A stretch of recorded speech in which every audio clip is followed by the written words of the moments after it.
That got moved back because of the weather, and here we are at a 4 o'clock start on a Monday. A little unusual. I talked to both coaches beforehand about that, and they gave us their thoughts on that. We'll hear those interviews in a little bit in the Riverview Health pregame show. We'll also give you a draft scoreboard update, let you know what else is going on this Monday night, as we're really in that couple of week stretch here where we've got sections coming up for hockey, for basketball. You've got state tournaments. The seeding meetings have already taken place for wrestling, and there's just a lot going on right now. It's a fun time of the year. A couple more games in the regular season though for boys hockey as Crookston's hosting Lake of the Woods today. They'll play at tomorrow, and that will wrap things up. They'll have the seeding meeting later this week to determine what seed they'll get in the Section 8A tournament. But Crookston coming off of a couple of wins here, looking to keep it rolling today against Lake of the Woods. As for Lake of the Woods, they've made the long drive over for this one. They'll come into this one with a record of 7-11-1 on the season. Here inside the Crookston Sports Center, they'll try to get win number 8. So both these teams below 500, but an opportunity here to get a win before section playoffs rolls around. So we'll see what happens here and what should be a fun matchup here today. We'll take our first break. When we come back, we'll have that pre-game interview with head coach of the Lake of the Woods Bears, Don Kraus. We'll get his thoughts here ahead of the big Section 8A matchup between these two, what they need to do to be successful. All that and more will be coming up on the Riverview Health pregame show, and we'll also be live streaming this one by going to KROXAM.com. So if you can't make it out to the Sports Center today, don't want to listen to it on the radio, we have the live stream option available as well. We'll be back after this with that interview. You're in tune to the Voice of the Valley, KROX in Crookston, and the Riverview Health pregame show will continue next. It's always growing season here at United Valley Bank. We're focused on growth for our customers and communities, success for farms and businesses, and improvement for ourselves. Partner with us, and you'll see firsthand just how much the right hometown banking team can change your perspective. Together, there's no limit to the heights we can reach. United Valley Bank, our roots make us stronger. Member FDIC, an equal housing lender. Harvest is more than the act of reaping what you've sown. It's the culmination of months of hard effort, along with a few weeks of working 24/7 to bring the crop in. At Sesvanderhof, we're continuously working to develop sugar beet varieties that thrive despite the pressures from disease and the challenges of nature, so that you can end each harvest on a high note. Because sharing the pride of success starts with sharing the passion to achieve it. Sesvanderhof, a passion that grows.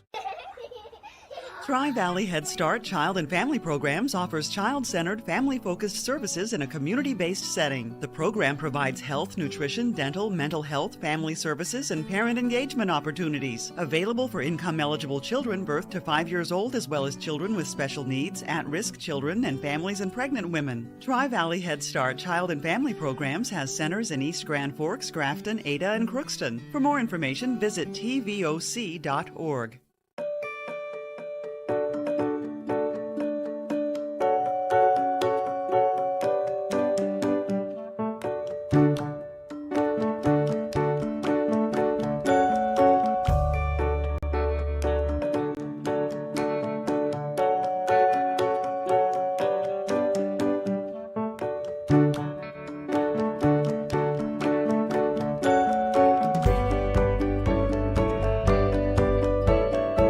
Mechanical Incorporated is currently accepting applications for HVAC installers and service technicians. If you're mechanically inclined and extremely self-motivated, this would be a great job for you. Grove Mechanical will provide you with the adequate training to do the best job. They offer 40-hour work week, competitive pay, simple IRA with company match, paid vacation and sick days, health insurance, uniform, and company vehicle. Email your resume to gmi@rrv.net or go to grovemech.com to fill out an application, or you can drop off your resume at Grove Mechanical, 1001 Bruce Street, Crookston. You can make a sweet life right here in the Red River Valley with a career at American Crystal Sugar Company. Our shift schedule offers 14 days off per month, which gives you time for family, friends, the great outdoors, and everything else you enjoy about small-town living. Entry-level positions are available, and pay starts around $18 per hour. Apply today at crystalsugar.com and share in our sweet success. For all of your automotive service needs, call Christian Brothers Ford here in Crookston. We have a service team to handle all of your vehicle's needs. Does your vehicle pull to the right or left? Call and schedule an alignment today. Proper alignment saves gas and wear on your tires. We're here to take care of your vehicle repairs and maintenance. Call Christopher or Jersey in the service department at 281-1338. Make an appointment today with the service department at Christian Brothers Ford of Crookston, where we make it easy.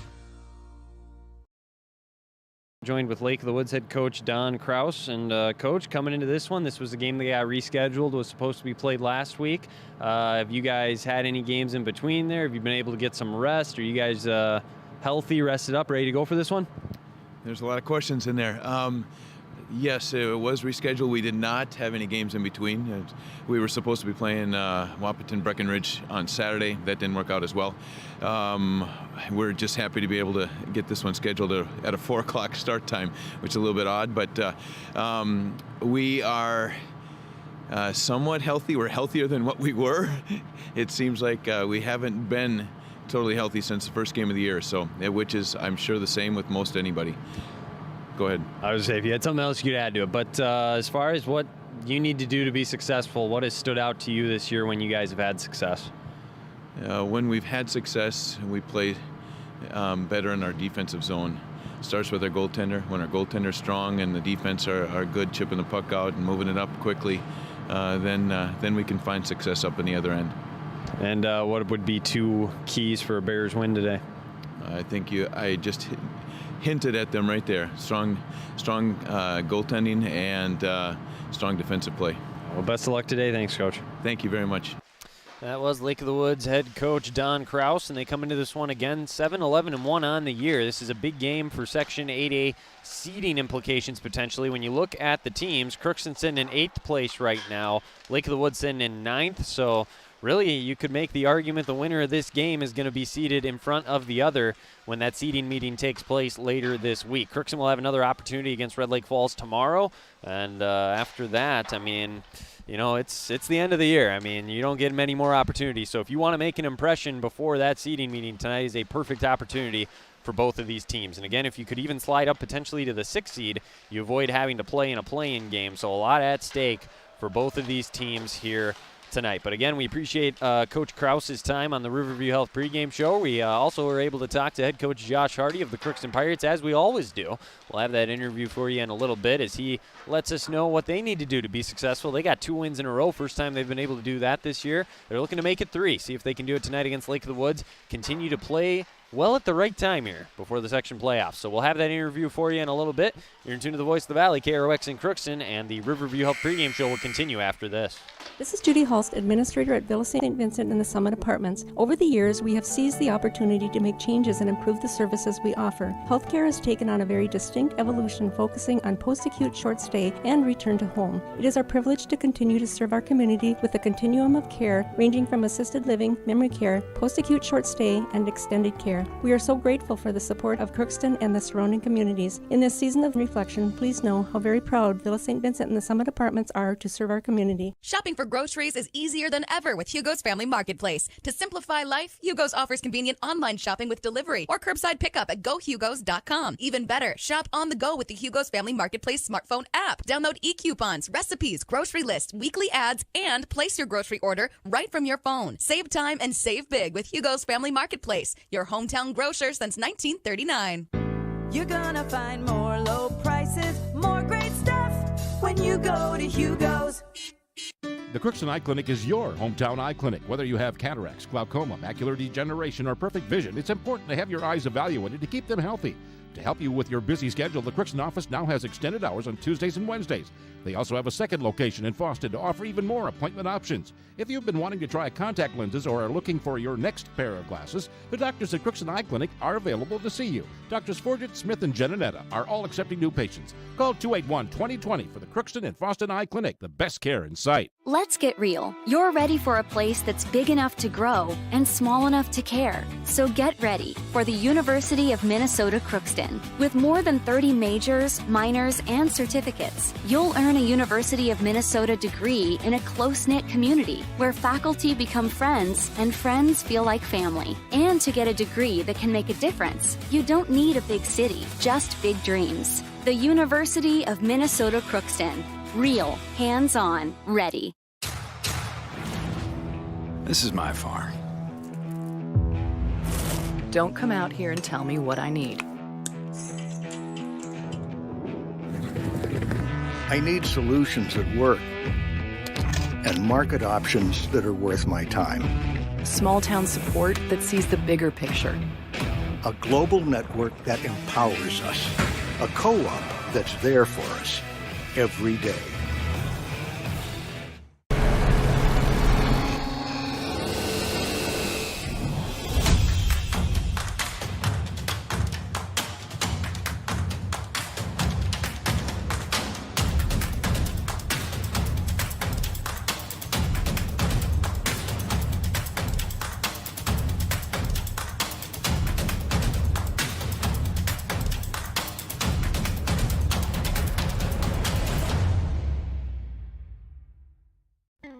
Crookston Valley Co-op would like to thank all of their customers for their patronage this past year. When making plans for the next growing season, look to CVC first for all of your seed needs. CVC carries Dynagrow, Pro Seed, and Peterson Farm Seed, as well as SeedX Beet Seed. For all of your planting needs for the next growing season, including seed needs, call Sean at CVC today to lock in the earliest discounts. Call 281-1178. Crookston Valley Cooperative, here to keep you growing. Welcome back into the Riverview Health Pregame Show. Now joining with Crookston head coach Josh Hardy. And coach, 4 p.m. start. I'm sure even though the time's a little different than normal, the way you guys prepare and get ready is not.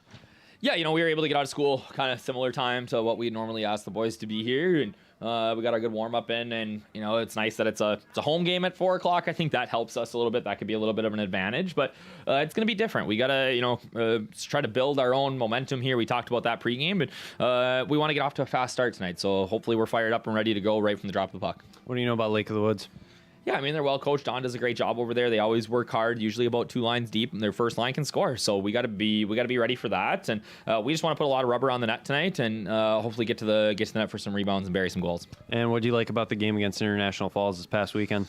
I didn't think we played great defensively. We had some offensive spurts, but what I really liked is that we didn't play our best and we found a way to win. Good teams find ways to win, but bad teams find ways to lose. And, at times this year we found ways to lose games. So it was nice to see us kind of get over the hump there and find a way to win when maybe we didn't have our best. And hopefully tonight we don't have to worry about that and we just have our best from the start. And 2 keys for the win? Fast start is a big one, right? We got to get out early. They got here a little bit late. We want to jump on these guys early, and then for us, it's we got to calm down in our own zone, play physical, and just settle a little bit in our own zone and take care of business there, and the offense will come. Best of luck. Thanks, Josh. Thanks. That was Crookston Pirates head coach Josh Hardy joining us in the Riverview Health pregame show. We appreciate his time as always. And again, 2 straight wins. We're able to defeat International Falls this past weekend 5-2. They'll look to make it 3 here tonight when they host Lake of the Woods. Lots of implications regarding the Section 8A seeding and what's going to happen there on the line. So should be a fun one from the start. Bo, you're with me here on this Monday afternoon, I can say, which is a little odd for a hockey game, but they got the all-district band concert tonight at 7, which is why they had to move it up. And we're going to get a little afternoon hockey on this Monday, huh? Yeah, you woke me from my cot here at the Crookston Sports Center. And so it's a weird afternoon game, but nothing wrong with that. And a little doubleheader action here on KROX as well. So it's going to be a busy night. Not to say this one doesn't matter, because it does, but obviously this would be, in some people's eyes, the little game before the big one tonight. Anytime there's a section game, that's going to be considered the big one, and that should be a fun one coming up at 8 o'clock tonight, roughly. I'm going to guess that starts a little bit later than that, just because it's the second of 2 games from East Grand Forks tonight. But, again, the pregame show slated for 7:20 right here on KROX. With Warroad, we could be seeing running time. You very well could. Who do they got? Thief River Falls. Okay. And I'm not saying anything against Thief River Falls, but it's just that Warroad team's so strong. You can never put it out of the question. Yeah, it's going to be tough for whoever wins the Crookston and East Grand Forks game to.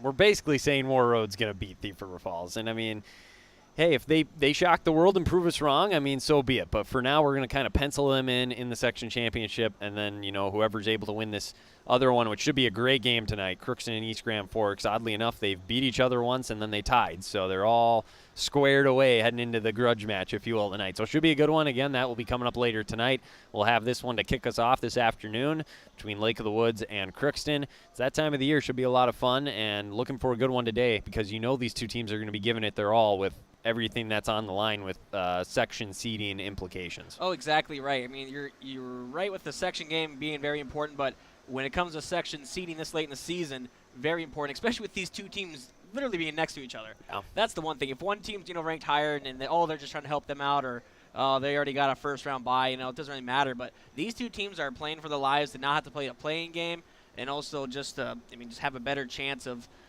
getting a win in section. So it is very important, and we'll really see what what it means to both these teams here in a little bit. Yeah, well, looking at the QRF rank, Crookston's sitting at 59, Lake of the Woods 61. So it's about as close as it could get. I would say so. Yeah.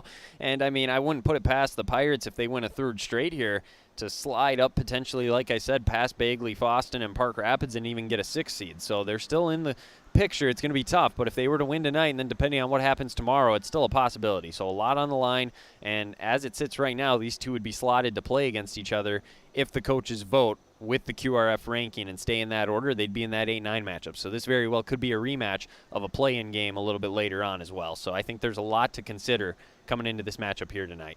Should be a fun one. We'll take another break. When we come back, we'll have a draft scoreboard update for you, let you know what else is going on. We'll also have the Napa Crookston Welding Machine starting lineups. All that and more coming up. You're in tune to the Voice of the Valley, KROX in Crookston. It's always growing season here at United Valley Bank. We're focused on growth for our customers and communities, success for farms and businesses, and improvement for ourselves. Partner with us, and you'll see firsthand just how much the right hometown banking team can change your perspective.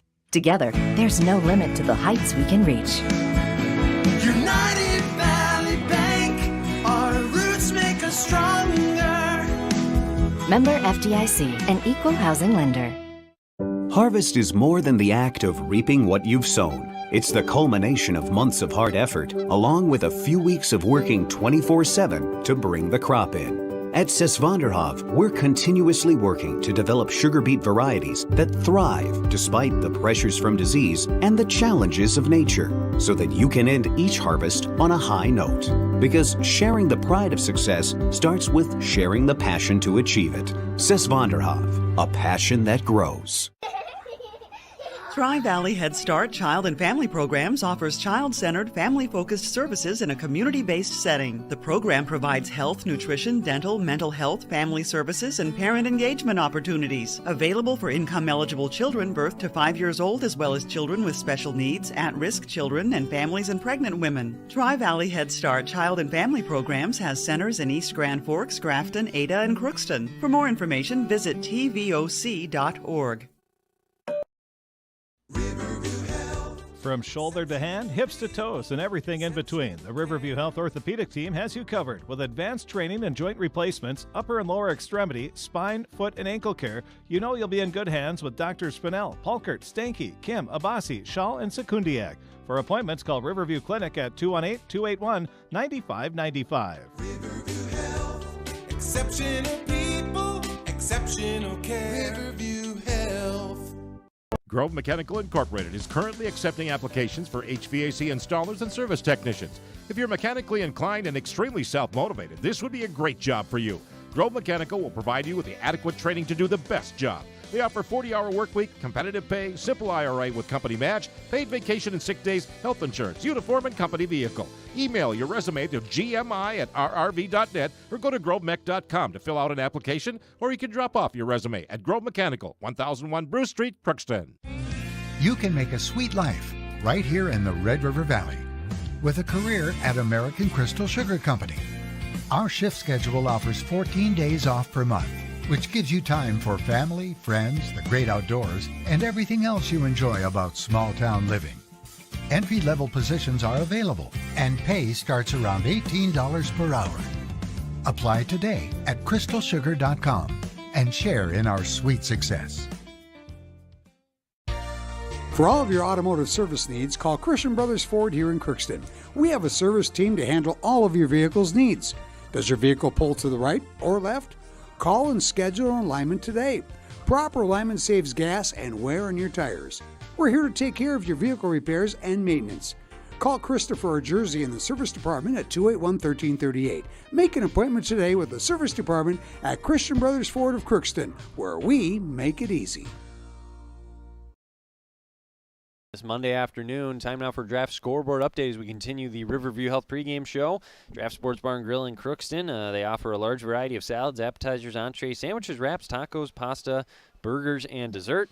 Takeout and catering also available. You can give them a call at 281-1183 to ask about those services. They open daily at 11:30. Lunch specials are served Monday through Friday, and they also have nightly specials. And, well, with it being Monday, they are temporarily closed on Mondays, but tomorrow's special for Tuesday is burger night. So you can buy one, get a second featured burger for signature burger would be the better way to say it, for $3 off. So make sure to ask your server about that. If you head on over there tomorrow night, Draft Sports Bar and Grill in Crookston, right off of Fisher Avenue here in Crookston. Taking a look at our scoreboard update for you on this Monday. It's actually a somewhat busy Monday, all things considered, because of the way it worked out with the section hockey for girls continuing to get pushed back. We have 2 playoff games for Section 8A. As we mentioned, War Road, Thief River Falls are going to play at 6. And then we'll have Crookston against East Grand Forks live here on KROX as well as on the KROX live video stream. That one will start around 8. Riverview Health pregame show at 7:20. We've also got this one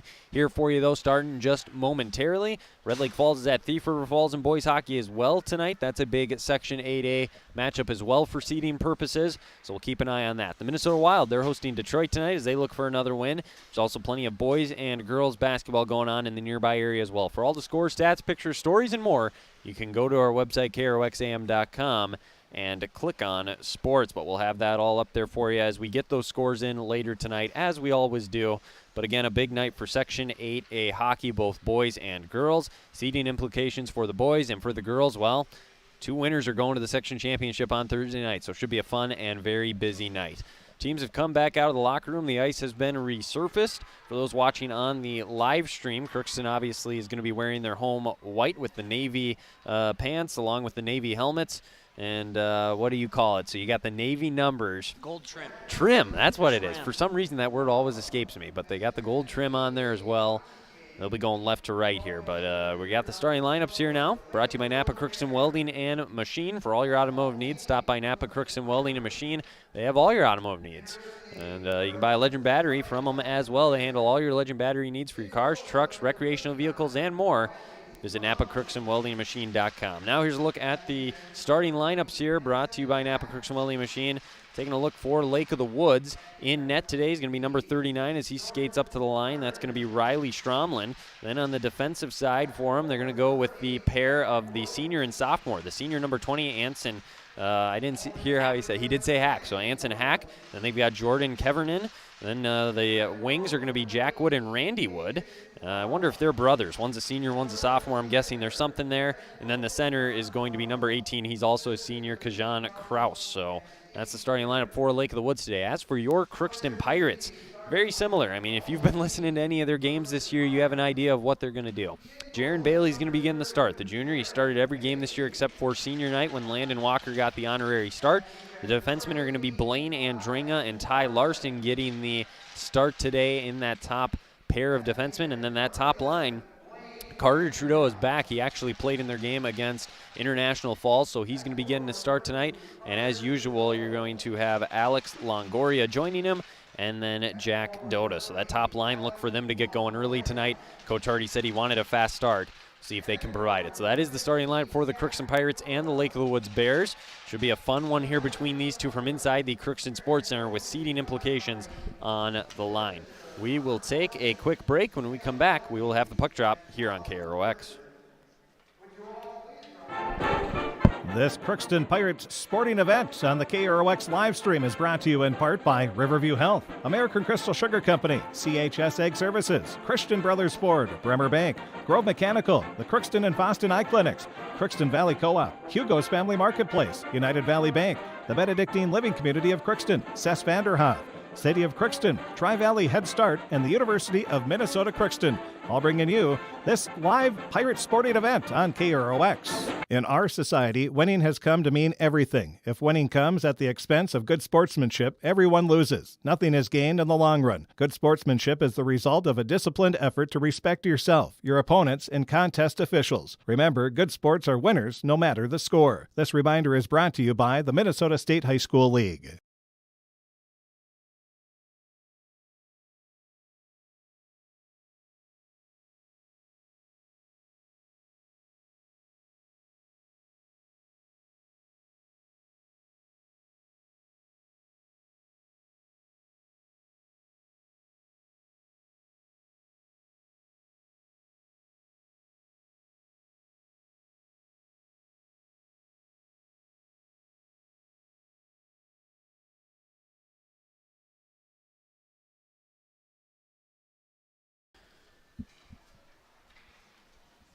Well, here we go, ladies and gentlemen, live from inside the Crookston Sports Center. Wyatt Morrell, Bo Melby with me, and we should have a good one between the Crookston Pirates and the Lake of the Woods Bears.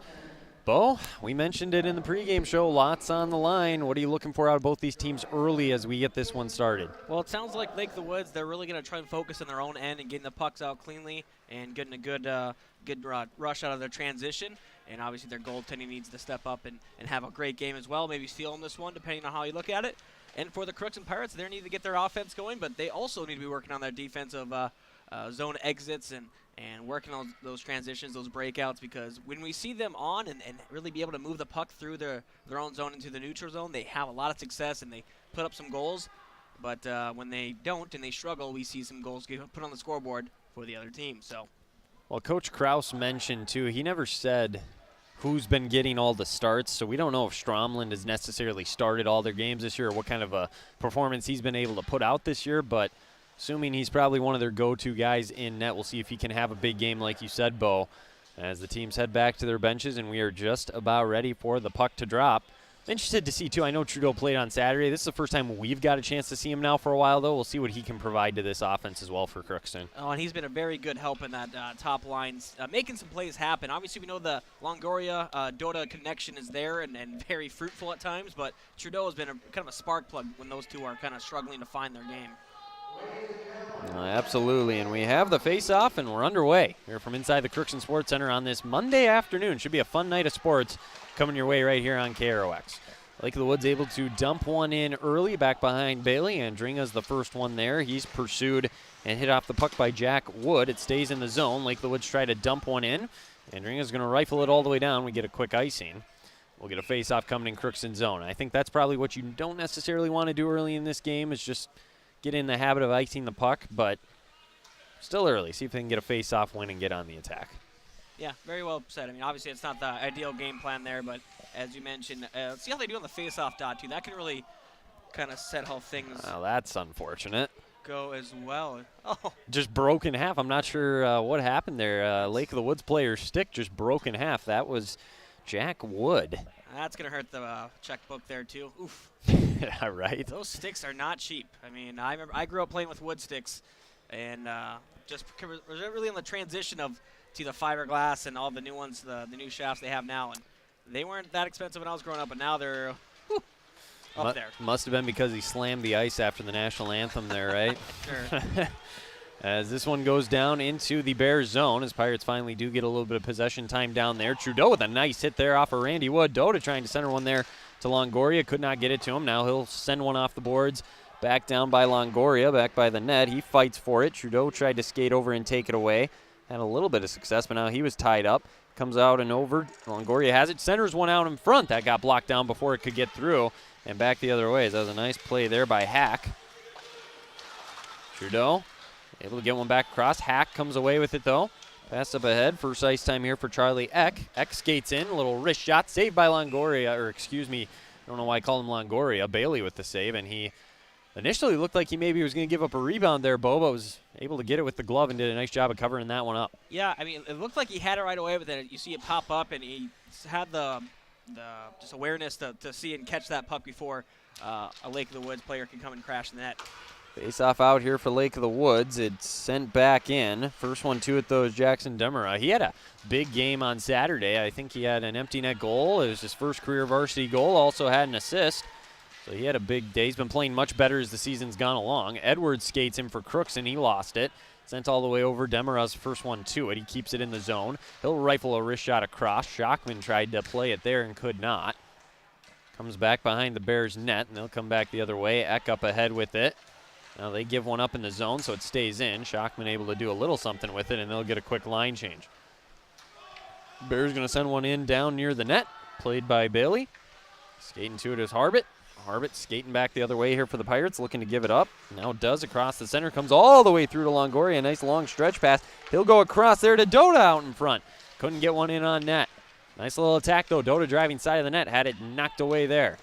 Lake of the Woods plays one up off the boards. They chase after it there. Dota backhands one in. Played there. Chipped up, though. Could not get out of the zone. Larson sends one that gets deflected off the end boards. Battled for in the near corner. Dota fighting there for the Pirates. Eventually, Randy Wood came away with it, I believe. He lost it. That was Jack Wood, actually, there for the Bears. Longoria got it back now in the near corner. Nothing substantial here near the net yet. Larson's shot got blocked down in front. Nice little tip pass up ahead. And moving in could be a chance here for Jack Wood. Skates in, gets back to the forehand, shoots and scores. Jack Wood got a nice pass back near his own blue line. Used his speed, got around, I believe, Blaine Andringa. Got back to the forehand and beats Bailey. 1-0 Lake of the Woods, 14-17 here in the first. That was Ty Larson there who... Is Larson? Yeah, he was on the back check there. And yeah, just used his speed, as you said, and just was able to gain the edge and get towards the net, and good shot as well. So tough start to the Pirates there. They look like they had some momentum going in there's Lake of the Woods zone, but just couldn't get anything close enough to the net, and good transition back. A quick start. They've gotten 3 shots on goal. Pirates with nothing to show yet.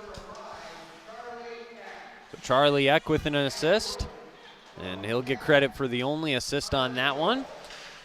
So back in play in the Pirates zone once again here.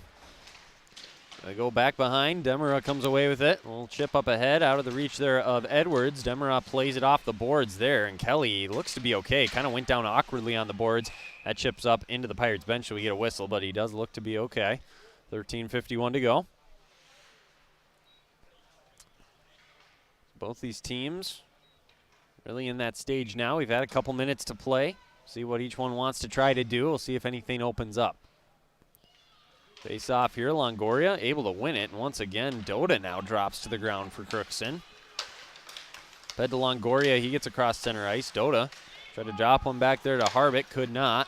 Now it's knocked away, so Lake of the Woods doing a nice job defensively. They're in pursuit. Getting there and getting knocked off the puck by Demera, though. A strong hit was Stephen Harris. So Harris lost it. Longoria's coming back. Goes around the defender. Now he gets tripped up. And they don't. Yeah, there it is. Okay, I was going to say delayed penalty coming. Trudeau wraps around, and he had it knocked away. So now there's the call. A tripping for sure. Longoria drew it, and the Pirates going to get a power play opportunity here with 13:19 to go in the first. Yeah, Longoria using his speed to get around that defender there and just kind of almost fell over, but it was just kind of used his stick to just really try to make a latch-this effort there and caught the skates, and Longoria went down, and here we go, power play for the Pirates, see if they can even things up. That was a nice move by Longoria to get by the defender, no question about that. Doda down near the blue line will send one in. And they'll go back to Doda. They'll swing one across to Demera with a wrist shot, that one wide right. A good little look early in the power play for the Pirates. They keep it in the zone. Doda to the slot, back over to Demera. He's not shy, he'll send another one, and it goes wide again. That got blocked down in front. Now out of the zone. The Bears able to clear it. 1:32 here on the power play.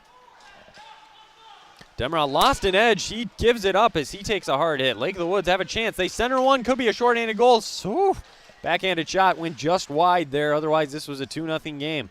Demera gets it back. He'll try to skate back behind his own net. Takes a hard hit and another give up. Another chance out in front. They shoot. Saved by Jaron Bailey. A beautiful pass after stealing it by Randy Wood, but Harris is denied by the Pirates goalkeeper. So Bailey bailing him out a little bit again. Yeah, no, for certainly. It looked like just a great forecheck for Lake of the Woods on the penalty kill. Give them credit for that. They're really making Crookston work for it to get the puck out of their own end. And luckily Bailey was able to track the puck and get great positioning there because, yeah, that could have easily been 2-0. Dringa back behind here to Larson. They'll try to rifle him. Now he just kind of whiffed on it, and they're able to keep it in the Pirate zone. So not a couple of good stretches here for Crookston on this power play. See if they can turn it around with 53 seconds remaining on the man advantage. Getting back up ahead with it now, trying to make something happen here is Andringa. He lost it. Bears able to send it all the way over. Larson has it there as he's going to try and carry in and hold the zone. They'll rifle one back in behind the net. It comes all the way off the boards on the near side. Andringa with a shot out in front. Save. Rebound given up. Shockman tried to play after it there for Crookston. It's in the near corner. Battled for there. Worked around. Edwards battling for it. Just really tied up. Pirates try to break it free here. They got 20 seconds left with the man advantage. Now they gave it up. Hack lost it as he was trying to clear. Pirates send one down near the net. And deciding to cover it up and get a whistle there was Stromlin. So with 12 seconds here left on the power play, face-off coming here in the Bear zone. Yeah, that was their best just offensive possession in their zone there for the Pirates. Just not really being able to get anything towards the net. They got one shot through, but it's give credit to the Bears. They've had a really great job of clogging up those shooting lanes so far. Longoria going to take that face off. They got the top power play unit out there. And Dota came in and was able to win it off the face-off. He's got possession here, 7 seconds. He turns, tries to make something happen. Wrist shot there. Turned aside by Stromlin. Now Longoria sends one out to Melsha, keeps it in. They're at full strength. As joining his teammates there back on the ice is Kraus. And now eventually out to Melsha there. And outside of his own zone. Gets it to Longoria. Back to 5-on-5 hockey here. Demeraux's got it down near his own net as we got 11 minutes here now to go in the first. 1-0 Lake of the Woods as they scored an even strength goal with at the 2:43 mark. Brought it to 1-0, and now Dota just taken down. It's a strong hit there on the far side as that was a strong play. I believe that's number 18, and we don't have a number 18 on the roster, or at least I don't. I don't know if you do, Bo, but there we go again. There's always something, right? Yep. So we'll call him number 18 for now. Back up ahead, here come the Bears. They dump one in. Bailey makes the initial save. He'll keep play moving as Demeraux has it. He'll look to skate back through his own zone. Pass one here near side. Nice job to get it to Trudeau. Trudeau tried to skate across with it and lost it. Pirates just not able to really hang on to the puck that well early here, and it's cost them a little bit. That one deflected up into the netting. It was a quick wrister there from Charlie Eck, and we get a whistle with 10:17 to go. Yeah, and that's what I mentioned before the game started, that that transition from their own zone into the neutral zone has been really key for the Pirates when they have success. And give credit to the Bears once again. They're getting in the passing lanes now. So they're getting the shooting lanes in the defensive zone, the passing lanes in the neutral zone. That makes it really tough for you to get any offensive movement going. Back behind the Pirates net, Andringa has it there. He's going to be tied up. He'll wrap one around the boards to the other side. Larson's got it there. Nice job to get it up ahead to Kelly. See if this line can do something. Shockman wasn't looking for the puck as Kelly tried to feed it up to him. Back come the Bears now on a give up. They lose it here, and now controlling is Edwards as he tried to get one across to Larson. His pass able to get all the way out of the zone. They wave off icing. So they say there was contact with the Lake of the Woods player. The Bears will come back the other way. This one fed up the boards to number 3. We also don't have a number 3 on our roster, so we're learning more and more issues here today. Now back, moving in with it, though. An opportunity here for Wood as he drives in. Slams on the brakes. Jack Wood drops it back. That shot goes wide of the net there. Almost looked like more of a pass, quite honestly, from Paschke. This one into the far corner. Dota plays it there for Crookston. A wrap around. He got knocked off the puck. A nice, strong defensive play out in front. Backhander just high and wide there from Jack Wood. Pirates finally able to get it out. Might be a chance now. Shockman's moving back the other way. He gains the zone. Looking out in front. A chance in close there for Dota. Nothing, but we do get a penalty coming up here. And Pirates are going to go on the power play. And I didn't see for sure what it was as I was looking through the lens here. But what's the call going to be on that one? That was a cross check there. So cross check, so we give the Pirates their second power play here in the opening period. They still trail 1-0. Dota a little shaken up, but appears that he will stay on the ice here for the start of this power play. I think it's pretty tough to get him off the ice. It's got to be a pretty bad injury. Oh, otherwise he's going to stay on. Well, he wants to be a part of this, no question. He's able to hold the zone here. Nice job on his part. He wanted to go across to Demeraux, lost it. Now he does get it over there. Demeraux tries to center one. Now he gave it up again. Back down. Bailey able to stop it there near his net. He'll drop it off to Demeraux. He'll come back the other way. Pass up ahead, and the Pirates, again, just not on the same page here. Just having a tough time controlling the puck. Demeraux here on the near boards. Drops one back. Longoria is going to chase after that. Get it behind his own net. Wanted to drop one off. Now he gets it up ahead to Andringa. Andringa across his own blue line. He got knocked off the puck. Now he gets it back. Tried to dump one in and gave it up. Another nice clear from the Bears. I mean, you do got to give some credit to Lake of the Woods as well, though. They've had a great penalty kill early. Like you said, they've been very aggressive. They're not sitting back and letting Crookston take the game to them. Demeraux skates back ahead across center ice. Dumps one in. Tough hit right in front of the ref. Did get it to drop down, but able to clear all the way down are the Bears yet again. Now they have another miscommunication. Wood's got it here. He'll try to drop one off. That was Jack Wood. Randy Wood moving in now with it. He got knocked off the puck. They didn't have the numbers. Crookston will come back the other way. 40 seconds left here on the power play. Schockman's moving in. He tried to center one down. Eck was able to make a nice, strong defensive play there. Want to wrap down. Center, this could be a chance. Shot there from Larson. Got knocked down in front as he tried to center one through.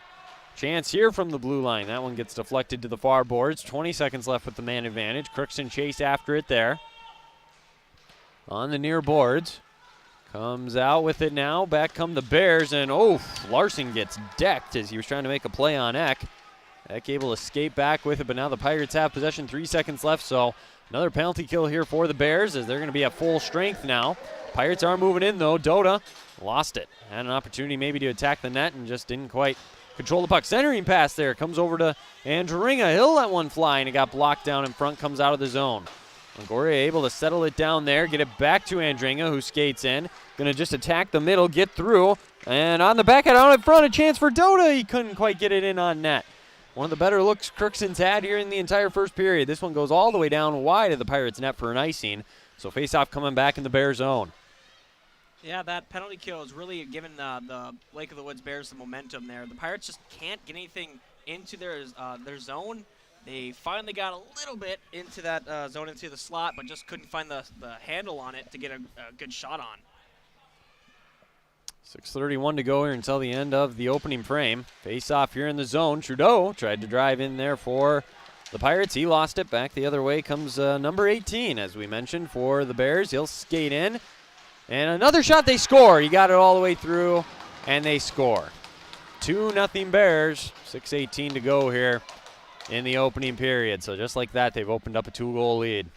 Yeah, that's a tough one there. As a goal that I think Jaron will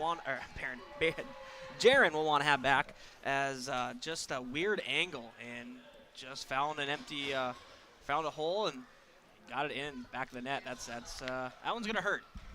Yeah, that makes it 2-0 here. Shots on goal just 6-3 here, so not a lot of shots, but Lake of the Woods have taken advantage of theirs to build a 2-0 lead. Again, this is very important for seeding. I'm going to see if I can listen to the name here. Caden Welch or Wells? We'll find out at the end of the intermission as Pirates are in front. Had an opportunity there, and it got turned away there from Stromlin, so we get a whistle with 6:05. But we'll get that name for you here at the end of the intermission, see if we can't get a couple of the other ones we don't have either. It was an unassisted goal. Makes it 2-0 Lake of the Woods, 6:05 to go. Another face-off here in the Bears zone. As the Pirates try to pursue there to keep it in. Nice little give up. Kelly tried to drop one in the center, and Edwards was unable to get a little wrist shot, a little close look. Back the way come the Bears as they clear it out of the zone out near center ice. Larson able to send it in, does a nice job getting it in there deep, now gets off the ice. Comes back out to Melsha. And Melsha's pass knocked down as he tried to clear it in. The lead pass, but offsides are the Bears. So we'll have a face-off coming just outside of Crookston zone with 5:32 to go here in the first. And that's just another example of the Pirates just kind of flinging pucks in front of them, just forward, but not looking where, what's in front of them. And it goes right into a Bear defender, and goes the other way. They really need to work on that in this intermission, or the rest of the period into the intermission, if they're going to try to have any success.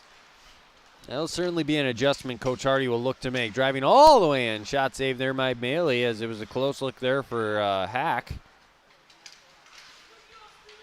So he drove in. Trudeau gets it all the way out near center ice before losing the puck. And another takeaway here. The Bears will send one in from center ice. Knocked down by Bailey. First one to it is Melsha's. He'll skate behind his own net. Try to come back out with it. Lost it off of his stick. Chance out in front. Sticked away by Bailey out into the far corner.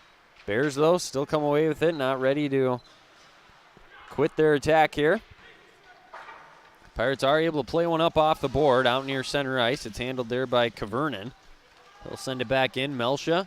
Play one right back up ahead to Demera, and he'll move back in for the Pirates. Finally gained the zone. Little wrist shot there. Save, knocked down, rebound. As Stromlin did give a rebound up. But the first one to it there. Order the Bears, and they'll come back the other way now. Moving in, this is Jack Wood. They'll get across the blue line. Nice little move going right through the Pirates' defense and tried to shoot one in, and Bailey was able to make the save. feel like somebody's got to take him off the puck there. I mean, he's just going through multiple guys. I mean, I don't know if the Pirates are just moving their feet or what, because, yeah, he just zigzagged and had that puck on a string through at least 3 Pirate defenders, and you can't be having that if you're going to want to have any success in this game. That's just, you can't have, that's that second goal scored. Walked through at least a couple guys and took it by himself. But so you have to start getting some bodies on these puck carriers or something, because right now it's all Lake in the Woods. Well, and it's interesting to note, I mean, they're the ones that made the long trip over on a Monday like this and got here a little late even as Bailey sticks another one away, but they're the team that has been ready to play right from the start. So Crookston's going to have to find a way to get it together here as this one continues to move forward, or they're going to let this opportunity squander a little bit. Taryn couldn't handle a lead pass up ahead, moving back in. Could be a chance there. Backhand glove saved by Bailey as he flashes the leather a little bit there. Keeps us at a 2-0 game. That was probably the best save we've seen That at least was today. That was impressive. That was a quick little, flash of the leather, like you said. Nice turn there, Wyatt, basketball boy. Oh, yeah. Yeah, I mean, it's not like I've heard you say that before this year or anything. I just took it from you, but. Yeah, well. No, it was one of those things. It was almost like I did not expect that. Like, just out of nowhere, he just flung his glove up there and acted like he does this all the time. It was a great save. Nice shot by Andringa, but now he couldn't clear. Back ahead, could be a chance there. Knocking off of the puck there. Nice play by Longoria as he was able to get Hack off the puck. He'll come back the other way. Longoria on the right side. Shot. Rebound as Stromlin had it in his glove but coughed it up. Pirates unable to get it back in on net. Now Dota chips it away. He'll drive the net. Turn and face. Drop one all the way back out to Harbit, and he can't hold the zone. Near pass here to Andringa. He'll play it off the near boards. Get one in. Takes a hard hit against the glass. I mean, you could hear it there from up here.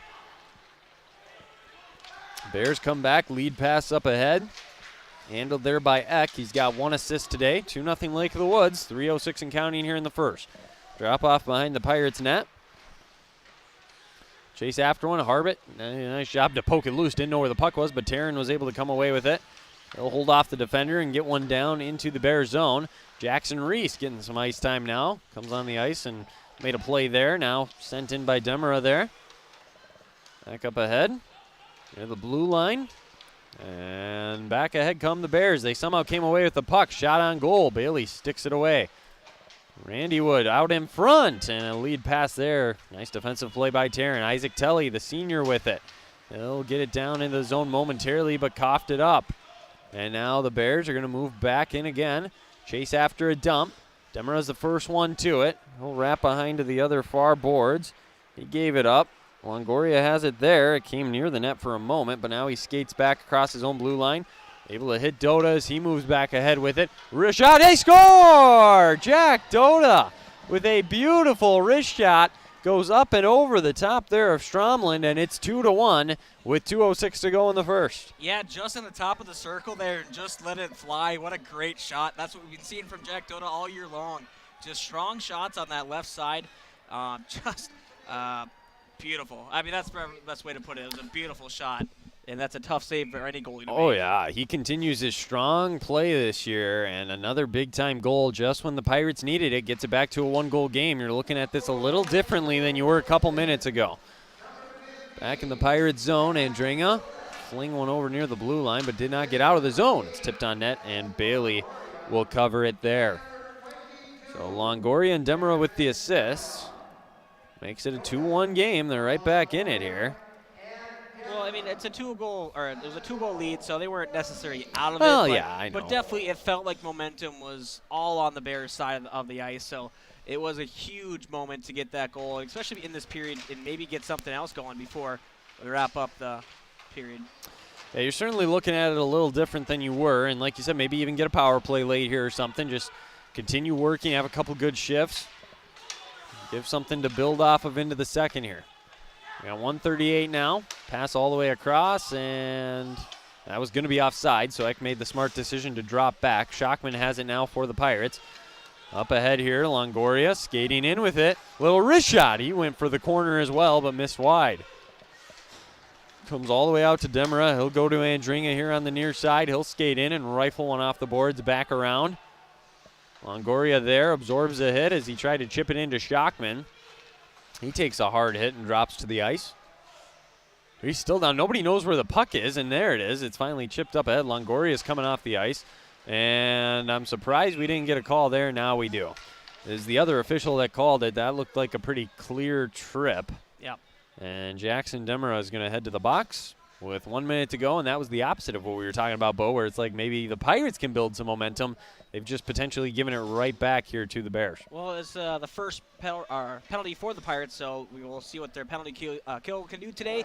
They've had some success on the penalty kill, which is weird to say, but they've had some good short-handed opportunities, especially with Jack Dota out there, which looks like he isn't at the moment, but we're going to see what this power play for Lake of the Woods is made out of, too. That's going to be a big teller for the rest of the game. Well, they got the opening faceoff here and controlling. There's a shot, and Bailey able to make a quick save there. 149 here, but a quick attack there for Lake of the Woods, and that's what you want here.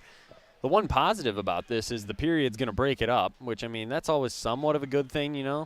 Doesn't necessarily let them get into a rhythm. Yeah. So if you can get out of this period, you only have 1 minute then to begin the second, where you'd have the disadvantage. A block shot. Dota's coming back the other way. Could be a breakaway. He's skating in. Dota trying to use his speed to get to the net, and he scores again! Jack Dota providing both goals for the Pirates. And Bo, I mean, not to say you called it, but I mean, you said they've had some success on the shorthand this year, and sure enough, Jack Dota going all the way down the ice makes it 2-2. I've watched one or two of their games so far. Unbelievable. I got a good scouting report for you. Unbelievable. Yeah, that's what he does. He is a great guy on the top of the point there to break up these passes and these blocking shots, because that's the thing. 100th point of his career, Wow. too. Yeah, give him a round of applause. Congratulations to Jack Dota, unassisted.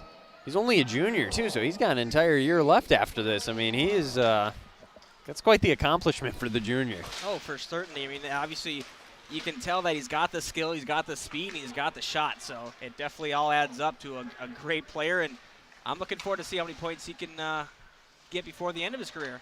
Yeah, you don't really get to say that often in high school. They've had a great career, and they're still coming back the next year. Exactly. So it's kind of how you know it's a good player. Shot there, went wide of the net. The Pirates got to get out of here, though. They got 12 seconds to get to the locker room here in a 2-2 game. Near the net, Bailey has to squirm over to the right. Drop back near the blue line. They got to get one on.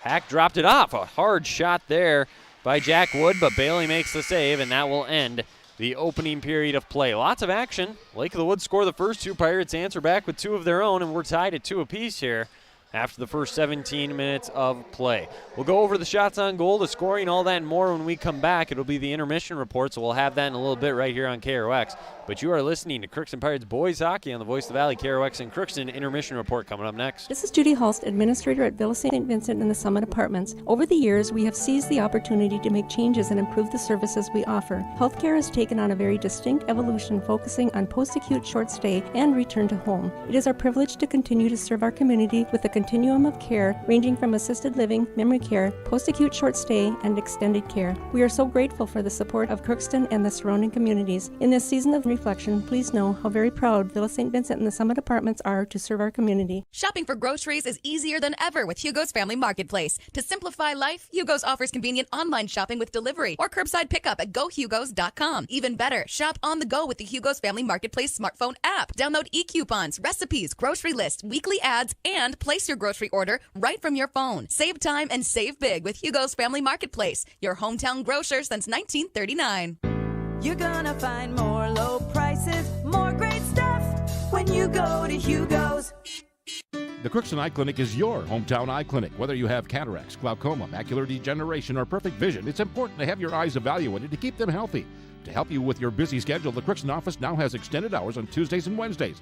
They also have a second location in Foston to offer even more appointment options. If you've been wanting to try contact lenses or are looking for your next pair of glasses, the doctors at Crookston Eye Clinic are available to see you. Doctors Forget, Smith, and Jananetta are all accepting new patients. Call 281-2020 for the Crookston and Foston Eye Clinic, the best care in sight. Let's get real. You're ready for a place that's big enough to grow and small enough to care. So get ready for the University of Minnesota Crookston. With more than 30 majors, minors, and certificates, you'll earn a University of Minnesota degree in a close-knit community where faculty become friends and friends feel like family. And to get a degree that can make a difference, you don't need a big city, just big dreams. The University of Minnesota Crookston. Real, hands-on, ready. This is my farm. Don't come out here and tell me what I need. I need solutions that work and market options that are worth my time. Small town support that sees the bigger picture. A global network that empowers us. A co-op that's there for us every day.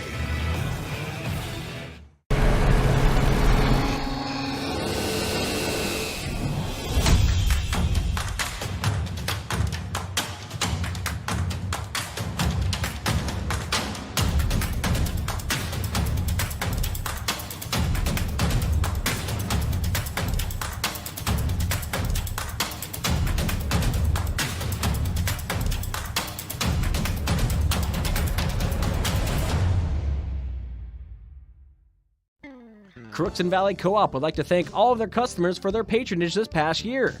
When making plans for the next growing season, look to CVC first for all of your seed needs. CVC carries Dynagrow, ProSeed, and Peterson Farm Seed, as well as SeedX Beet Seed. For all of your planting needs for the next growing season, including seed needs, call Sean at CVC today to lock in the earliest discounts. Call 281-1178. Crookston Valley Cooperative, here to keep you growing. And welcome back here inside the Crookston Sports Center on this Monday afternoon. It is a 4 o'clock start. High school boys hockey as they're hosting Lake of the Woods. This one made up from, they were supposed to play Friday, and then of course we had that blizzard and everything happen there, so ended up having to move it to today. And we got a good one. It's 2-2 after one period of play. Let's go over the scoring from the first 17 minutes. Getting the scoring started for the Bears right out of the gate. 2:43 time the goal. Jack Wood, as he had a nice goal there to beat Jaron Bailey. That assist on that one went to Charlie Eck. Then they had an unassisted goal for, we did figure out the name. It's at the top of the program, so it threw us off a little bit, but number 18, Cajun Kraus. So the senior, the starting center, gets the second goal, makes it 2-0 Bears. It looked like they were going to maybe start taking control, but Jack Doda had other thoughts in mind as he was able to score 2 straight goals for the Pirates, one unassisted on his own, a shorthanded goal at the 16:21 mark. He also had one at the 14:54 mark. The assist on that one went to Alex Longoria and Jackson Demera. And by the way, it's Jack Doda's 100th career point. So what a career he has had. Congratulations to him.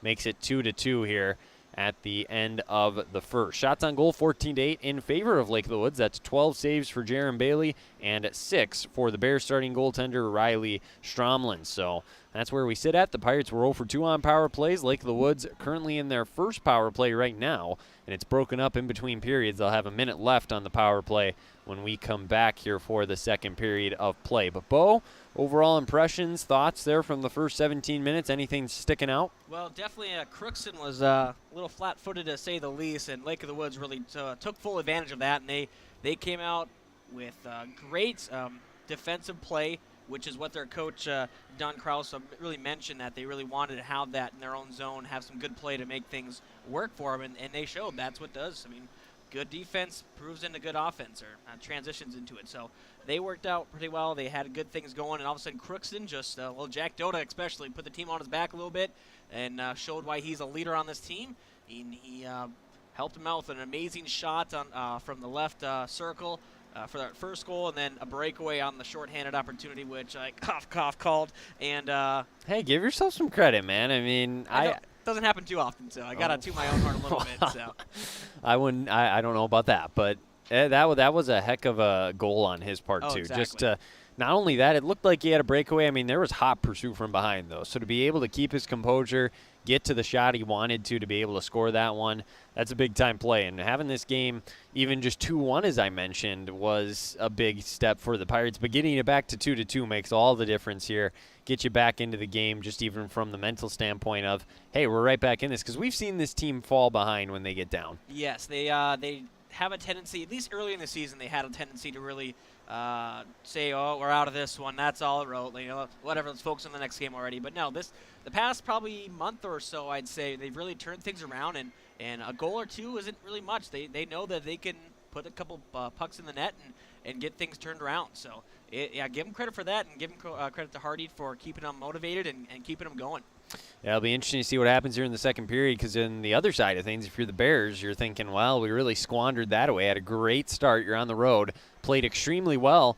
You're looking up at the scoreboard, and it's 2-2. I mean, how do you take away from that, you know? Well, you just got to look at what you started the game off and just try to get back to that momentum. Really, you had the Pirates on the ropes for a good chunk of that first period, so it's you got to take a step back, realize what you're doing, take a deep breath. It's a new game, and just take one puck possession at a time. So I'll be really intrigued to see which team comes out and really proves that they can take the rest of the game here, because they both had opportunities. They both have come back 2 goals in a row for both teams. It's been a good game so far. You know, it really has, and it should be a good one as we move into the second period. Very quickly, let's get a draft scoreboard update brought to you by Draft Sports Bar and Grill in Crookston. Again, closed temporarily on Mondays, but burger night on Tuesday, so check them out, Draft Sports Bar and Grill in Crookston. Just I always say it wrong. Hop, skip, and away? Hop, skip, and away. There you go. Hey, it just doesn't sound right for some reason. Hop, skip, and away. Just got to get that rhythm going. You'll get it. Crookston Sports Center here.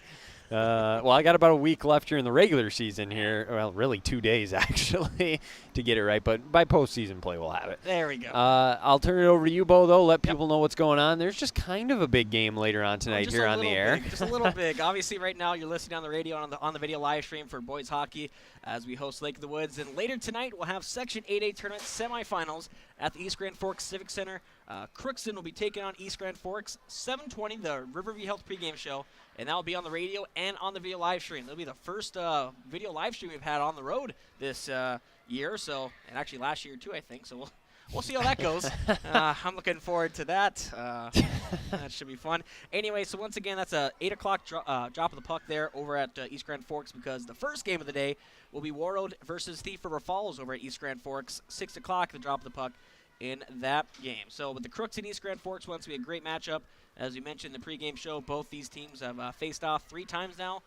Each have won once, and they tied in the last one. So it's going to be a rubber match here, to say the least, and obviously the loser goes home. So a great matchup there. They'll be on the radio and they'll be live streamed tonight. Other boys hockey around the area tonight, just one. Red Lake Falls at Thief River Falls. The Minnesota Wild, they're going to host the Detroit Red Wings tonight at 7 o'clock. Plenty of boys and girls basketball games around the area tonight. Excuse me. We have in boys basketball, Bagley at Climax Fisher, Red Lake County at East Grand Forks, Sacred Heart at Fertile Beltrami, Warren Alredo Oslo at Goodrich Grigla, Thief River Falls at Dilworth Glen and Felton, Clearbrook Gonvick at Winnemac. That's just some of the many boys basketball games. Moving over to girls basketball, Red Lake Falls at Norman County ECU and Hitterdall, Warren Alredo Oslo at Northern Freeze, Kitson County Central is at Sacred Heart, and Stephen Argyle will host Goodrich Grigla. Thief River Falls we host to East Grand Forks. Some of the many girls basketball games around the area tonight. So a pretty busy Monday. And especially with these 2 hockey games, both makeup games, but nonetheless, it's a great night for hockey. Pretty good weather too. Cold, but at least we can see outside the sports center here, and I can see the buildings, houses over across the street. Not too bad, right? It's always a plus. So, yeah, we'll like I said, we'll have that game for you later tonight. That's gonna be the big one. Crookston taking on East Grand Forks. The winner, more than likely, will take on Warroad on Thursday, once again over at East Grand Forks at the Civic Center. So there you have it. That's what we got for you, Wyatt. Pretty much sums it up. Should be a fun night over there at the East Grand Forks Civic Center. We'll take one last quick break. When we come back, we will have second period action here from inside the Crookston Sports Center. Might just need to do a 50-second here. We'll see. But we'll be back shortly here with second period action here on KROX.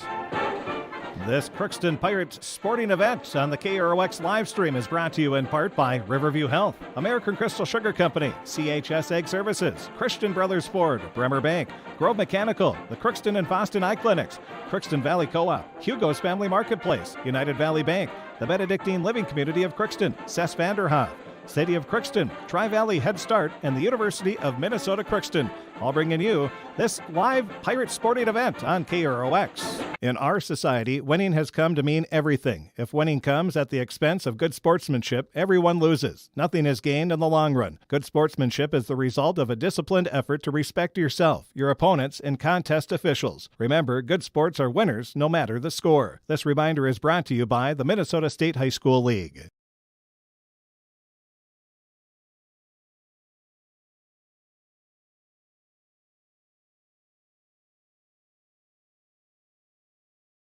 Well, welcome back inside the Crookston Sports Center on this Monday afternoon. Wyatt Morrell, Bo Melby with me. You're in tune to the voice of the Valley, KROX in Crookston. 2-2 after 17 minutes of play between the Pirates and the Bears. A big Section 8A game here for these two hockey teams with that seeding meeting coming up later this week. Crookston's going to have an opportunity tomorrow night against Red Lake Falls. But this very well could be a rematch in a potential play-in game next week, or an opportunity maybe for Crookston to slide up a little bit with a win here, or even Lake of the Woods to jump Crookston if they win. There's a lot at stake and a lot that can happen, and it's lived up so far to what we expected it to be, Bo, with this being a 2-2 game, and it looks like it should stay pretty close the entire afternoon. I want to say night, but it's an afternoon game. Yeah, we're getting close to the evening now. But no, it should be a fun second period, fun third period. We're back underway. The Bears win the face-off. Remember, they are on a power play right now. The coaching staff didn't even get out of the locker room, and they're out there now for the Bears. The puck has already been dropped. That's a first. Yeah, I was going to say, you don't normally see that, but they know what to do as they set up their power play here. They're trying to attack the Pirates junior goalkeeper. Side of the net chance here. That shot rifled all the way around. Back out to the point for a shot. Got blocked down. Trying to attack there was Kavernen. One comes all the way back around. Did not get out, though. Hack able to keep it in. We got 25 seconds left on the power play. So now near the blue line, Dota tried to chip it out, and the Pirates able to clear it. Nice job by Crookston there. Again, you can build off of some of this momentum if you get a kill here, get back to even strength. See if you can't take your first lead of the game. As we go under 10 seconds on the power play, unfortunately for the Bears, they're unable to get it really out of their own zone now. They come back ahead with it. As the final seconds go off, they enter the zone, and a shot saved by Bailey, and the Pirates are back to full strength as Demerod joins his teammates on the ice. Yeah, the Bears try to use the defense as a screen there to get that shot on, but Bailey had great positioning, tracked the puck right into the gut, and got a good face-off to wrap up that penalty kill. Good penalty kill for the Pirates. They were actually +1 on that one. You said they've had success, so I mean that's a big win. Not that you want to get shorthanded all the time, but with some of the success they've had, it's not always, you're thinking, oh great, here we go again. 2-on-1 moving back for the Pirates. Edwards, he's going to try a shot himself. It went off the side of the net. Nice defensive play there, though, to take away the passing lane. Made Edwards take the shot. Didn't have the angle. They keep it in the Bears' zone. Kelly rifles one in back or around the net there of Stromlin. And we got a delayed penalty, I guess, as Bailey skating off the ice. Edwards shoots one in, out of the reach there of Stromlin, but eventually touching it, getting the call there is Kraus. And I'll be honest, I missed this one completely, so we'll wait and see. Cross check. Okay. Did you say the play developed, but you think it was an easy call? Yeah, I believe so. It looked like it was along the boards here, and I didn't exactly see the hit, but I saw the player go down pretty quickly, and usually it's a pretty easy sign of when a cross-check happens. Sure. So. Well, maybe third time is the charm here for the Pirates on the power play today, as they were unsuccessful on the first two. Cole Cook is in the box for the cross-check, and here we go. From one power play to the next, this time the Pirates will have the opportunity. Demerod from the point. Sent it high and wide off the end boards. Kelly lost it, and Dota tried to glove it down and keep it in, and did. Another nice strong play from the junior. Longoria moves in, shoots right into the gut. And a save made there of Stromlin. Back out of the zone. Demerod has it there at center ice. He'll do a nice little move there. Nice spin as he comes back across the blue line. He ended up losing it and rifling this one off the boards. Unable to clear was Kraus. Moving in. Dota with a shot out in front. It wasn't a shot. It was a pass, and Trudeau almost tipped it in. He's got it now. So he skates back behind his net. He lost it. Absorbs a hit there. Tried to rifle one off the boards. Could not. Getting there first now for the Bears is Hack. He had two Pirates on him, though, and gave it up. Trudeau tried to work back to the middle. Could not. Dota, a long shot. Tipped out in front there by Kelly. It goes all the way to the far corner. 1:05 left on the power play, and finally the Bears are able to clear it down for the first time. Oh, a great first minute of possession there in the offensive zone. Good opportunities. Jack Dota, that great vision to get that kind of slap pass down almost down to the crease for an opportunity there. Well, he's skating back furiously here. Lost it. A nice little poke play there by Kraus. Pass over. Longoria out in front. Save made out in front by Stromlin. Two Pirates hit the ice there as Shockman and Harbit went down. Dota has it here, though, so he'll work back to the middle. He lost it. Shockman there picks it up for him. Wanted to drop one center. Out to Longoria. He goes down to a knee to keep it in, though. The shot there. A nice save by Stromlin. Goes back behind the net. Another nice hard hit as the Bears trying to clear it out, and they will. I think Dota thought somebody was behind him, and there wasn't, so it goes all the way down. Larson pursues it there. 15 seconds left on the power play. Even if you could just work it back down into the Bears zone here when they get back to a man advantage. Instead, it's taken away. Larson gets it back. 3 seconds, near side to Harbit. He'll come across into the zone as the seconds run off. Ooh, nice little move there by Edwards. And he lost it there as he tried to make a nice hit there in the Bears zone. Battled for along the near boards. Bodies flying everywhere. Now getting over to it there for the Bears is Paschke, and he'll get it up ahead, and Lake the Wood's going to come back the other way. This is Wood moving in. He got it off his stick there. Nice strong play by Andringa. He'll get across the red line, try to center it in. Instead, he gets into the zone. He's going to move in, and a nice strong defensive play from behind there. That would have saved a good opportunity. A nice job by, I believe, Wood to knock it away. Back ahead now comes Hack. He moves in, and he couldn't get one in on that hard hit into the boards. He'll pop back up. Bailey rests for a second as the Pirates come back the other way. Give up, though, now moving back into the zone and unable to do anything with it. There was Zach. Now Demerag goes down. That's a trip. Delayed penalty coming up. Dota moves in. He'll stop. Shoot one side of the net. Save. And they kept that play going, but now the whistle comes. And Pirates are going to the power play. This is going to be a trip. I believe it's on number 17, Harris. So he'll head to the box. And the Pirates with their 4th power play here of the day, Bo. Yeah, and I mean, they had a lot of good success keeping the puck in the offensive zone in the last power play, at least especially for that first minute and a half, as we see. Looks like the goalies are switching helmets here real quick. Yeah, you know, there's at this point usually always at least one equipment malfunction throughout the game.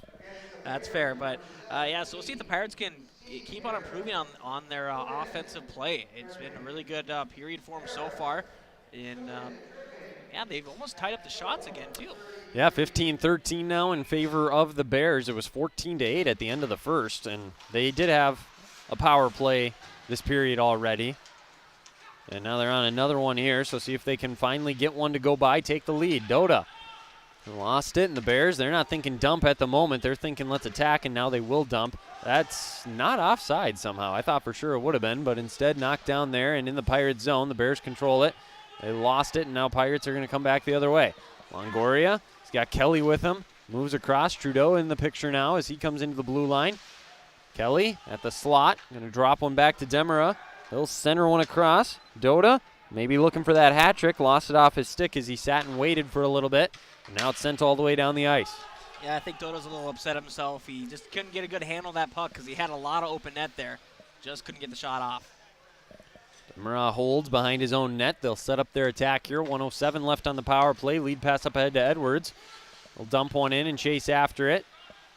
Harbit also goes after it there. And Hack came away with it. Nice little poke play by Schockman. Edwards driving the net. Drops one back to Andringa.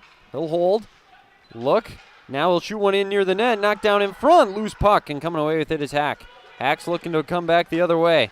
Crookston going to have to make a play here as it goes in. Nice job there of really cutting off Randy Wood by Ty Larson, and Bailey just eventually covered it up. Yeah, he doesn't take the body, but he blocks his path well. He keeps up with them and forces them to lose the puck. Then it just kind of dribbled up to Bailey where he has an easy cover there. So a pretty good defense in transition there, which we've seen the Pirates kind of be hit and miss this year. So it's good to see some success. Well, it goes to show you don't necessarily always have to play the body, right? Exactly, yeah. Or even just play the puck. Like I said, just use your positioning and make the offensive player lose the puck and make a mistake on his own. Over here now to Demera as he'll come back with it for the Pirates. They get a face-off win in their own zone, and they send it all the way down for an icing. You'd like to avoid that on the power play, but see if they can get another face-off win in their own zone here. Well, at least it didn't take too long to get out of their own zone, so they didn't waste too much time there, but obviously would rather not have an icing on the power play. Yeah, that's one of those things. You know how baseball has, like, the cardinal sins? Yeah.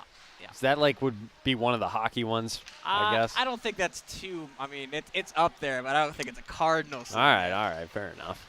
I know where you're at, though. I like your mindset. As Demera is trying to get back to his feet, he's shaking up a little bit as he got knocked off the puck. Bears just playing keep away right now, draining the rest of this power play for the Pirates. Pass up ahead. Dota knocked it down but lost it. Moving in here is Wood. He'll drop one near Bailey. He'll stick it away. Lost it at his feet. So Randy Wood did a nice job to send it in, and the power play's up. So Crookston now 0 for 4 with the man advantage. Longoria in wrist shot saved by Stromling. Kicks over to the far left. Trudeau after it there for Crookston. Lost it. Bears come back the other way. Crookston's going to be kicking themselves if they lose this game with all the power play opportunities they've had already. Shot out in front there as they tried to center one across. It never got through, though, to the intended target there as Harris was setting up in front of the net. Bears, though, going to keep the pursuit on. Harris is moving in, looking to centering. Now he shoots one wide left. Comes all the way over. Shockman comes from behind, and they're going to get him for, I mean, what? I personally am not sure what they're going to call there on that. I think a roughing, which is a checking from behind roughing call. So, I mean, it's... Because it's a blind side, basically? Yeah, pretty much. It's, you know, you like the physical play there because, I mean, he wasn't close to the boards, so it would have been a boarding call, which is good. That's, I mean, because that's boarding calls. I mean, that's one of the worst penalties, I think, personally. So it's rough. He could have just used his body, used his stick to get a little in front of him, but I don't know. Well, now a chance here, and shot wide left. They almost scored 5 seconds in. You got to watch out for Randy and Jack Wood. And the net came dislodged, so we get a whistle here with 1:53 on the power play. 9:44 to go in the middle frame, still 2-2. There have been lots of chances here in this period for both teams. Oh, for sure. I mean, this is a very, I'd say a little better period in the fact that both teams are good and good offensive opportunities. It's more even, I'd say. Yeah. Yeah, it was interesting. It was almost like in the first period, Lake of the Woods controlled the first half, let's say. Yep. And then Crookston controlled the second half, if you will. This one, like you said, has really been even the entire way through. Exactly. That makes for the best kind of hockey. We'll see if the Pirates can kill off a penalty. Lake of the Woods has got to be just 0 for 1. Is this their second try today, I think? I believe so. And they gave up the shorthanded goal with that one try that they did have. So neither team having success with the power play, that's for sure. And Dringa bodied up there. He's just going to try and pin the puck, let some seconds drain off. And eventually the Bears come out with it, though, side of the net, moving in. Could be a backhand opportunity, but Bailey recovered nicely, took away that chance there for Jack Wood. He'll move around, drop one off. Hack with a shot, and it's gloved down by Bailey. Another nice save for the junior goalkeeper. Yeah, tracking the puck well, good movement side to side in the crease, and really making the Bears not have many opportunities there.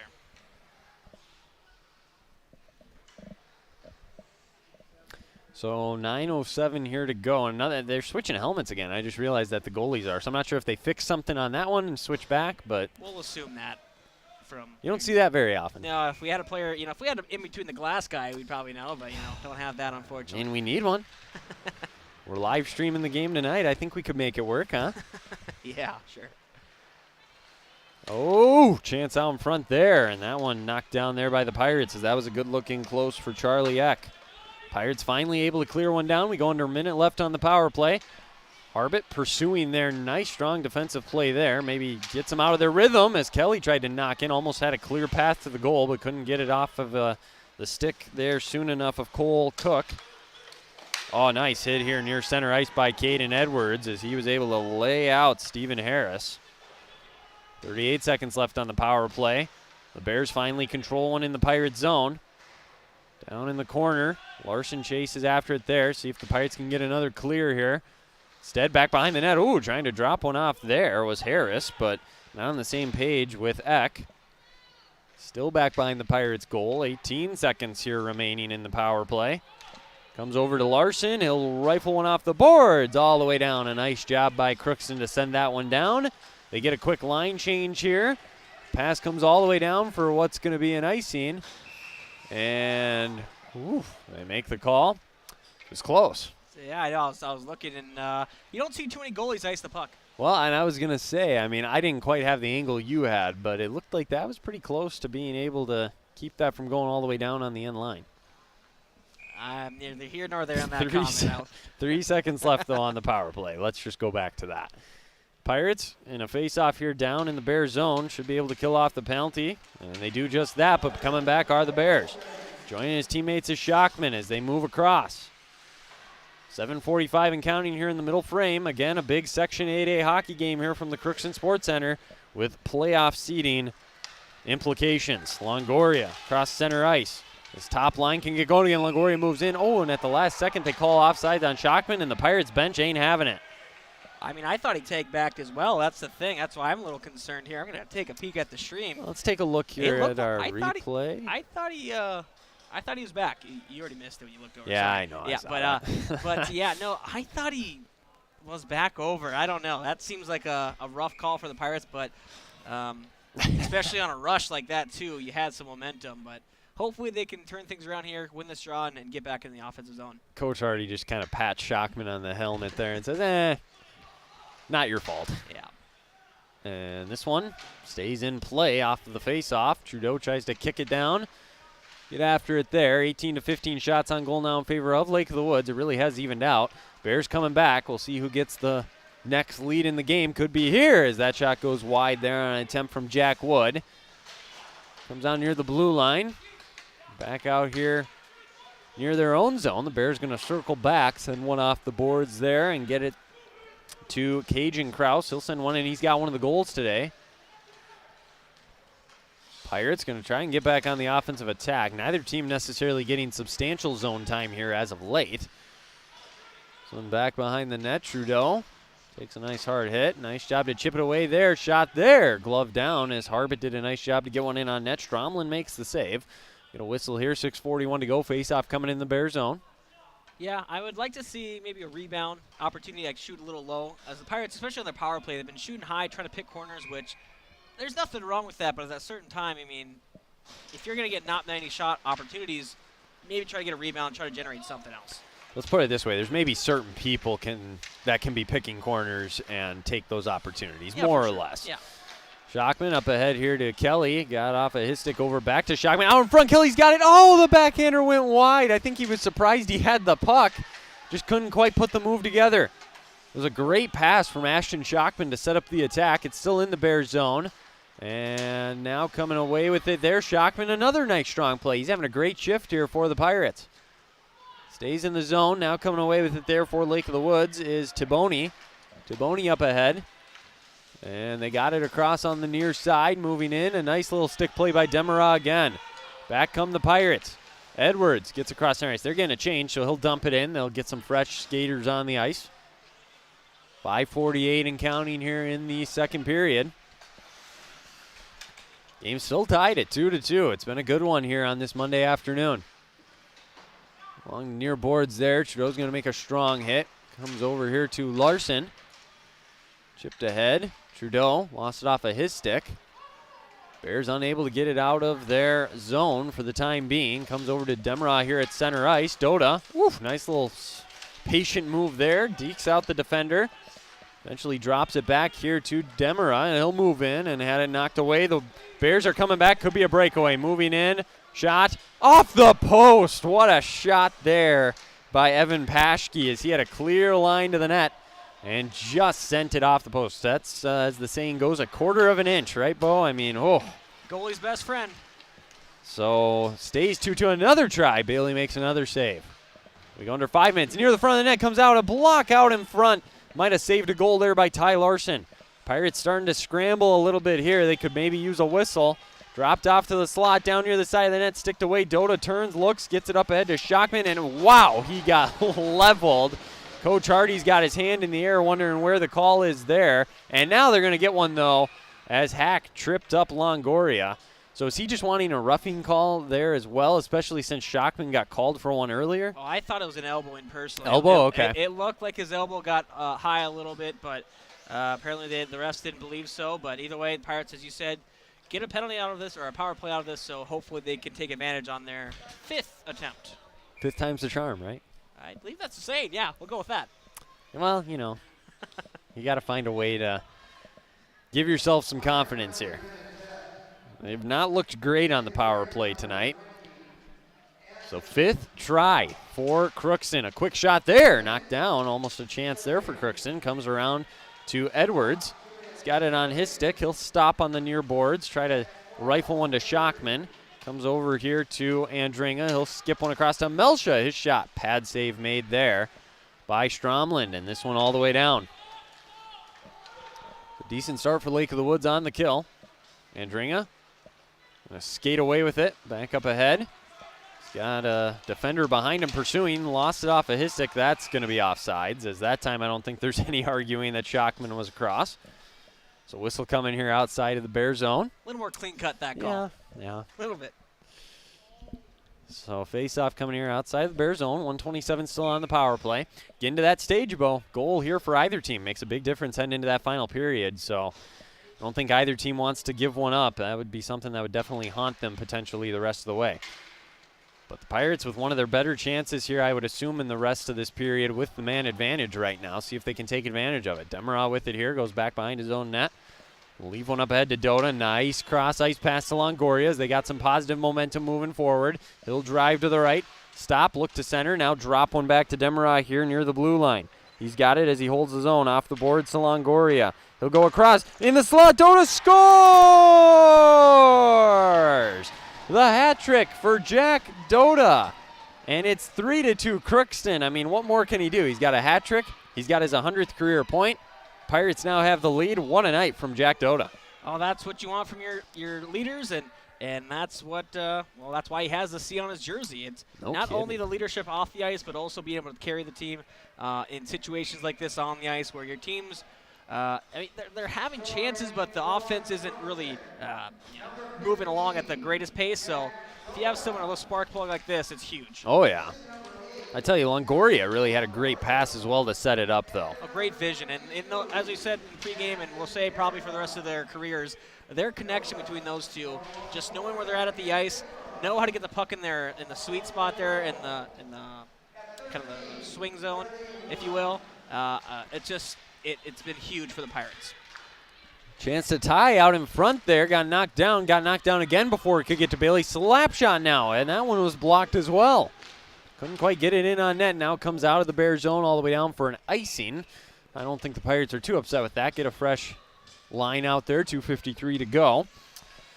Yeah, that goal, first time on the power play. They're 1 for 5 now on the night. Hey, fifth time was the charm. That's what I'm saying, man. Good job on Jack Dota's part to complete the hat trick. See if they can hang on to the lead. First lead that the Pirates have had here today.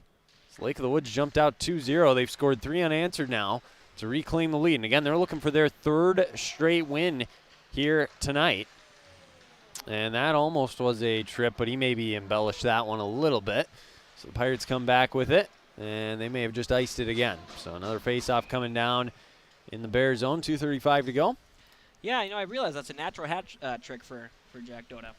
So I don't see those too often, let alone high school games. So we'll say in this winning streak, that is his 2nd hat trick, though, in the 3-game. Well, let's say this is a winning streak if they win tonight. Valid, yep. But, yeah, he had 3 against Wapton Breckenridge. There's a shot there blocked off the name by Bailey. A lot of whistles here as we're having a tough time getting going again. 2:31 to go.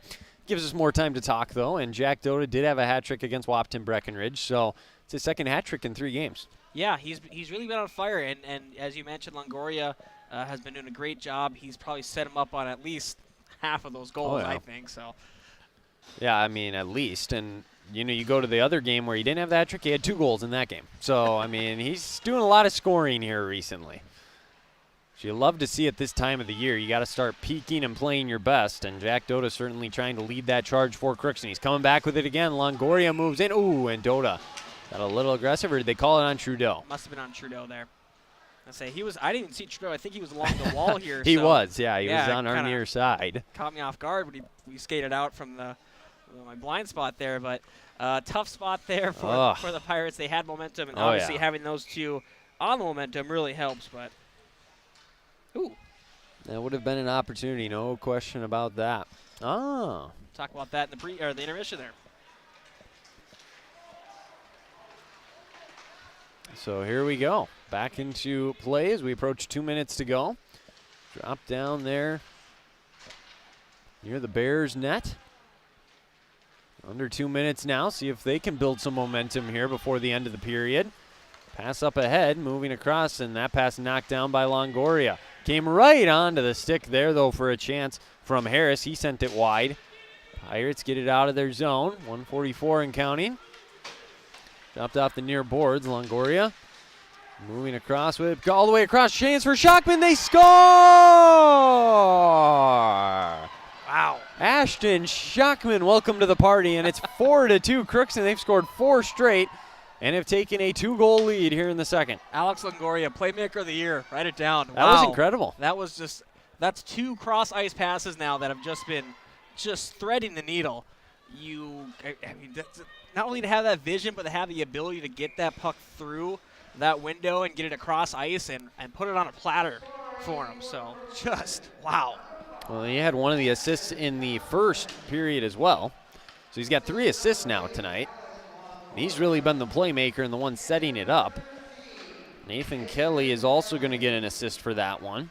And it's 4-2, so just like that, 2-goal lead. But you know what they say, Bo? 2-goal lead is the most dangerous lead in hockey. So I've heard. See if they can hang on to it here tonight. Just get out of the period at this point would be the next step. Don't let any chances down near Bailey, I would say, as they got 108 and counting here. Lake of the Woods, they're going to have to start moving here at a quicker pace now, though. Give up. Kelly with a shot glove down there by Stromlin. They're really not doing Stromlin many favors right now. Yeah, and Lake of the Woods, like I said, they kind of just lost any momentum they've had in this game at the moment. It's really been all Pirates in the past, really past period, obviously, since they haven't scored any this period. But Lake of the Woods just not having that kind of ease to get out of their own zone like they did in the first period there. And Pirates have doing a really good job. Shots on goal have now evened up at 20 apiece, so nice job by the Pirates really to get back into this one, and that's evident on the scoreboard as well. 50 seconds and counting. This comes out of the Bears zone. Longoria gloves it down. He'll just shoot one in near the net outside the blue line. Stromlin was able to play it there. Comes over to Longoria back near center ice, and he'll just send one back down deep. 38 seconds and counting. See if Lake of the Woods can get one last push here offensively, get some zone time. Getting it into the zone there, but not much doing there was Kavernen. Now it's on the stick there of Kraus as he tried to drop one across, but going down to a knee there was Andringa. Doda has it here in the near corner, and he got sandwiches there for a couple of hard hits. Pirates trying to get it away from their net, 15 seconds. See if they can get it out of the zone. They do just that. 12 seconds. Now back into the Pirate zone. Longoria is there with 8 seconds. He'll turn, drop one behind, nobody around. Oh, there was a guy there. I couldn't see him near the side there as Andringa was able to play it. And that will end the second period. And Longoria is upset about something there at the very end. Looking at the ref for something, I'm not sure what. But the good news is you got 3 assists, Mr. Alex Longoria. It's 4-2 Crookston. And it should set up for a great third and final period. We'll take a break. Intermission report coming up next. We'll recap all the scoring, give you a draft scoreboard update. All that and more coming up in the intermission report right here on KROX. We'll be back after this. It's always growing season here at United Valley Bank. We're focused on growth for our customers and communities, success for farms and businesses, and improvement for ourselves. Partner with us, and you'll see firsthand just how much the right hometown banking team can change your perspective. Together, there's no limit to the heights we can reach. United Valley Bank, our roots make us stronger. Member FDIC, an equal housing lender. Harvest is more than the act of reaping what you've sown. It's the culmination of months of hard effort, along with a few weeks of working 24/7 to bring the crop in. At Sesvanderhof, we're continuously working to develop sugar beet varieties that thrive despite the pressures from disease and the challenges of nature, so that you can end each harvest on a high note. Because sharing the pride of success starts with sharing the passion to achieve it. Sesvanderhof, a passion that grows.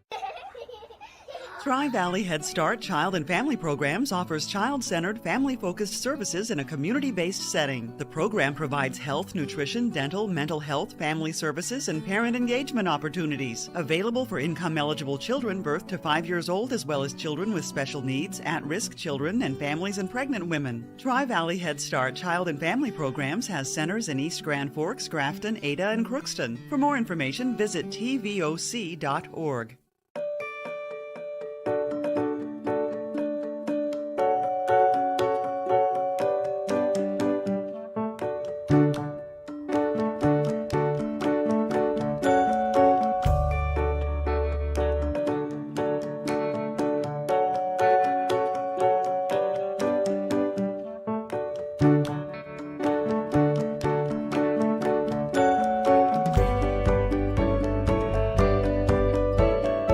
Mechanical Incorporated is currently accepting applications for HVAC installers and service technicians. If you're mechanically inclined and extremely self-motivated, this would be a great job for you. Grove Mechanical will provide you with the adequate training to do the best job.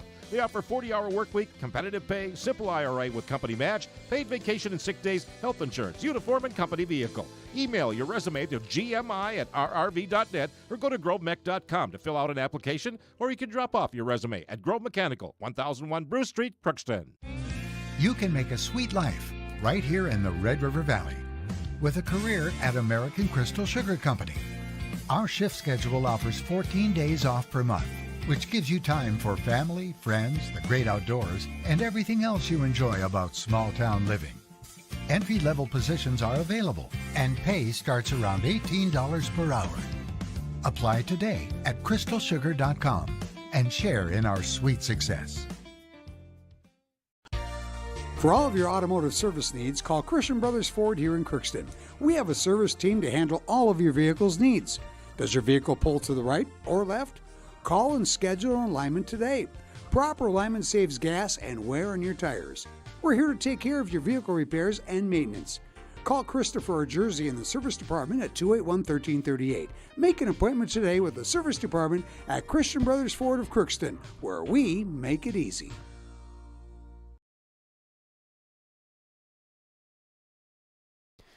And welcome back inside the Crookston Sports Center on this Monday afternoon. Starting to get tonight. Should be a fun night over in East Grand Forks. We'll tell you about that in the draft scoreboard update coming up in a little bit. But let's talk about what we've seen here in the second period. Taking a look at the scoring. Jack Dota completes the hat trick on the power play at the 13:31 mark. Alex Longoria, Jackson Demerara with the assist, but Longoria really with the beautiful pass there to set that one up.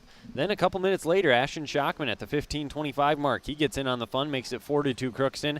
Alex Longoria again, the main assist there. Nathan Kelly also got credited for one, and here we sit at 4-2. Longoria 3 assists, Jack Dota 3 goals. 4 unanswered goals for Crookston. They're now out shooting at Lake of the Woods 21-20 in the contest. That is 18 saves for Jaron Bailey, along with 17 for Riley Stromlin. So that adds up, right? Yeah. All good My math. math's there too, yeah. And, I had to double check that one. So for Lake of the Woods there, that would be 11 saves in the second for Stromlin, and then for Bailey, I believe 6, I want to say. So there you go. Got to double check yourself, though. But anyways, that's what we saw. Anything stick out there other than just a couple of great plays from Alex Longoria? Really, Alex Longoria just making those passes look easy. That's the main thing. Those are very tough passes to do. Not only just cross-ice pass tough, but also just getting through sticks, finding that open window there, and just putting it right on the right in the sweet spot for him. So you can't write up better passes than that, and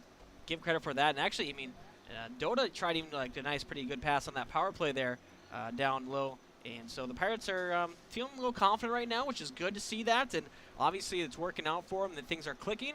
And so you don't want to tell them to settle things down and make things a little more simple right now. You got 2 goals to play with, and yeah, you can kind of make these plays, and you can kind of try things out as long as you make sure to maintain your defense back check. And you know, obviously you don't want to bring Lake of the Woods back into this, but yeah, it's been a great game so far for the Pirates offensively. Yeah, and it's really picked up. Remember, they were down 2-0, and they did not have a good start to this game by any means, but they woke up, and they have looked like the much better team, really, ever since the midway point of the first period. So it's been quite the turnaround for Crookston. If you're Lake of the Woods, what's that message in the locker room right now? I mean, you got 17 minutes here. You've really seen this game do a 180 on you. Oh, exactly. That's the toughest thing is you got to go in there and just pretty much almost forget that period and go back to the first when you guys had some offensive opportunities and some success and getting a couple pucks in the net. So I think they just got to try and get the pucks down low behind the Pirates goaltender there and Bailey and just really try and get things going. But it's as of right now, the Pirates have just not allowed them to do that. Give them credit. Their defense in their own zone has been their breakout's been phenomenal so far in this game. Well, with that being said, that's what we have going on right now here inside the Crookston Sports Center. Why don't we take a quick look at a draft scoreboard update? And, Bo, we forgot, it's Valentine's Day. They're open. Yeah, we're terrible if we're forgetting about Valentine's How Day. about that? Granted, both of us, our Valentine's plans are a little not with our significant others. We're going to be a little busy. A little busy, but, you know, what do? You make up for it later on, right? Yeah, I tried to at least. Anyway, Valentine's Day, they got some specials over there. Yeah, and it sounds like outside of their specials as well, the regular menu is also available, so make sure to check them out. Draft Sports Bar and Grill in Crookston. They are open on this Monday, normally closed, but they do have the regular menu and some specials on this Monday night for Valentine's Day. So just off of Fisher Avenue, right next to the Crookston Sports Center, actually. And I don't know, you got it pulled up. You want to try to run through some of these, maybe let people know what they got over there. Yeah, they got some braised beef ravioli with cream and tomato vodka sauce, Parmesan fresh basil, make it look nice there. The Thai chili shrimp, 6 jumbo shrimp and Thai chili garlic sauce, choice potato and vegetable, and a pork ribeye. 8-ounce grilled pork ribeye steak, choice of sauce, potato and vegetable, and a regular beef ribeye as well. 14-ounce hand-cut reserve Angus, choice of sauce, and they have a whole bunch of different butter sauces, either butter sauce, béarnaise, mushroom, blue cheese, and onion. A lot of great options there. Sounds like it. At Draft Sports Bar and Grill. And they got some desserts as well. So vanilla bean cheesecake, that looks delicious. They got a picture of that right there. Some different toppings. Strawberry passion cheesecake. Oh, that's the one they're showing. Ooh, that looks good. May have to make an online order here quick for after the game and quick pick it up, and there you go. That's a good point. Yeah. Huh. Maybe eat that on the way over to Grand Forks. There you go. I don't know. I'm not well, too good and at eating and driving. I'm multitasking. Speaking of Grand Forks, let's get to that scoreboard update. And as we've kind of talked about, this one still considered the little game when you got Section 8A semifinals coming up later tonight. Oh, it's a huge game here, especially between these two evenly matched teams. On the video live stream and on the radio tonight, 7:20, the Riverview Health pregame show. 8 o'clock, the drop of the puck. That'll be Crookston taking on East Grand Forks at the East Grand Forks Civic Center. And I believe Crookston's technically going to be the home team on account they have the upper seed, too. I don't know exactly how it's going to work, so they might get the last change there. I was going to say, does that just affect some, assuming, as far as where the teams are placed on the bench? Well, I know at least in the college and professional levels, last change comes into effect. I don't know if that's really a thing in high school. Yeah. But either way, if it does, then that's a pretty big advantage there, matching lines and whatnot. The game that's going to be starting in about 45 minutes will be the other semifinal for Section 8A girls hockey. That'll be Warroad taking on Thief River Falls. And people are pretty much penciling in Warroad. Nothing against Thief River Falls, but that Warroad team is just hey, as we've said, prove us wrong. I mean, that's we would love to get proved wrong in that one, but it's going to be a very, very good game here coming up tonight on the radio and on the video live stream for KROX and KROXAM.com. So looking forward to that. Right now, obviously, you got boys hockey here at the Crookston Sports Center. The other boys hockey game around the area is Red Lake Falls at Thief River Falls. And that will do it for varsity hockey in the professional NHL. The Minnesota Wild will host Detroit at 7 o'clock tonight. Then some boys and girls basketball games around the area as we get closer to wrapping up their regular seasons. Some boys games around the area. Bagley at Climax Fisher. Red Lake County at East Grand Forks. Sacred Heart at Fertile Trammy. Warren Alvarado Oslo at Goodrich Grigla. Thief River Falls at Dorothy Linden Felton. And Clearbrook Gonvick at Winnemac. Those are some of the many boys basketball games around the area. And girls basketball, we have Red Lake Falls at Norman County East, Ewan Hitterdal. Warren Alvarado Oslo at Northern Freeze. Kitson County Central at Sacred Heart. Goodrich Griglas at Stephen Argyle. East Grand Forks at Thief River Falls. Foston at Ada Borp West. And those are some of the many girls basketball games around the area tonight. So pretty big schedule here on a Monday. And as we have 2 hockey games that weren't scheduled for this Monday. But, hey, at least they got played. And, well, especially for the section tournament, I mean, that's going to need to happen anyway, as the championship is set for Thursday. There you go. So if Crookston wins, more than likely take on Warroad in that Section 8A championship at the East Grand Forks Civic Center on a Thursday. Don't know the time. I should know that. I would assume 7. Probably, yeah. It seems like the standard time for some reason in high school sports, but yeah. Yeah, I mean, could be a special night. Could be a lot of fun if they're able to get past East Grand Forks tonight, have that opportunity against Warroad, but time will tell here in just a few short hours. But make sure to be listening for that one later on here on the air tonight, here on KROX as well as the KROX live video stream. As always, though, Bo, we support getting out and supporting the Pirates, especially on a night like tonight. If you can get over to Grand Forks, it should be an amazing atmosphere, I would have to assume. These two rivals, I mean, should be just a ton of fun. I mean, it's a good rivalry, and also, I mean, it's close too, so you don't have to travel too far. And yeah, no, I would expect it to be packed out. It's going to be a packed house. I'm glad I'm not going to be on the call. I'm just going to be working on behind the scenes, and so I won't have to try to talk over that loud crowd. There you go. I was going to say, I would love to be on that call. What are you talking about? I mean, granted, you know, we're going to have Frank Free and Timo on the call, so. Two of the best right there. Exactly. So that's why I'm like, you know what? I'll let them have it. That's fine. I'll be busy on the other stuff. That's the other thing. I don't want to have another job on, another hat to put on here. I'm already You got enough going on. busy enough as it is. That's for sure. So, well, we'll take a quick break. When we come back, we'll have third period action here between the Pirates and the Bears on the Voice of the Valley, KROX and Crookston. 4-2 Pirates here after 2 periods. Third period action coming up next. This is Judy Hulst, administrator at Villa St. Vincent and the Summit Apartments. Over the years, we have seized the opportunity to make changes and improve the services we offer. Healthcare has taken on a very distinct evolution, focusing on post-acute short stay and return to home. It is our privilege to continue to serve our community with a continuum of care ranging from assisted living, memory care, post-acute short stay, and extended care. We are so grateful for the support of Crookston and the surrounding communities. In this season of reflection, please know how very proud Villa St. Vincent and the Summit Apartments are to serve our community. Shopping for groceries is easier than ever with Hugo's Family Marketplace. To simplify life, Hugo's offers convenient online shopping with delivery or curbside pickup at GoHugos.com. Even better, shop on the go with the Hugo's Family Marketplace smartphone app. Download e-coupons, recipes, grocery lists, weekly ads, and place your grocery order right from your phone. Save time and save big with Hugo's Family Marketplace, your hometown grocer since 1939. You're gonna find more low prices, more great stuff when you go to Hugo's. The Crookston Eye Clinic is your hometown eye clinic. Whether you have cataracts, glaucoma, macular degeneration, or perfect vision, it's important to have your eyes evaluated to keep them healthy. To help you with your busy schedule, the Crookston office now has extended hours on Tuesdays and Wednesdays. They also have a second location in Foston to offer even more appointment options. If you've been wanting to try contact lenses or are looking for your next pair of glasses, the doctors at Crookston Eye Clinic are available to see you. Doctors Forget, Smith, and Jananetta are all accepting new patients. Call 281-2020 for the Crookston and Foston Eye Clinic, the best care in sight. Let's get real. You're ready for a place that's big enough to grow and small enough to care. So get ready for the University of Minnesota Crookston. With more than 30 majors, minors, and certificates, you'll earn a University of Minnesota degree in a close-knit community where faculty become friends and friends feel like family. And to get a degree that can make a difference, you don't need a big city, just big dreams. The University of Minnesota Crookston. Real, hands-on, ready. This is my farm. Don't come out here and tell me what I need. I need solutions that work and market options that are worth my time. Small town support that sees the bigger picture. A global network that empowers us. A co-op that's there for us every day.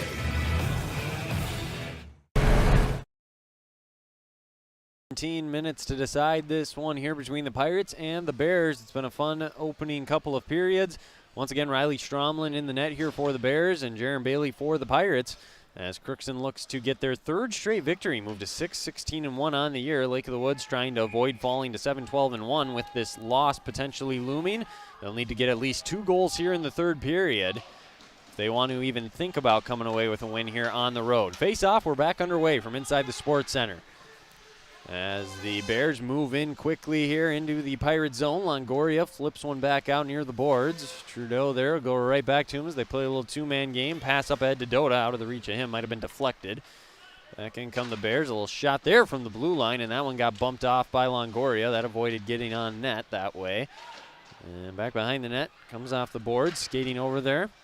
Strong play to send one in on Bailey. He'll cover it up, as just getting one in on net there was Gabriel Kraus.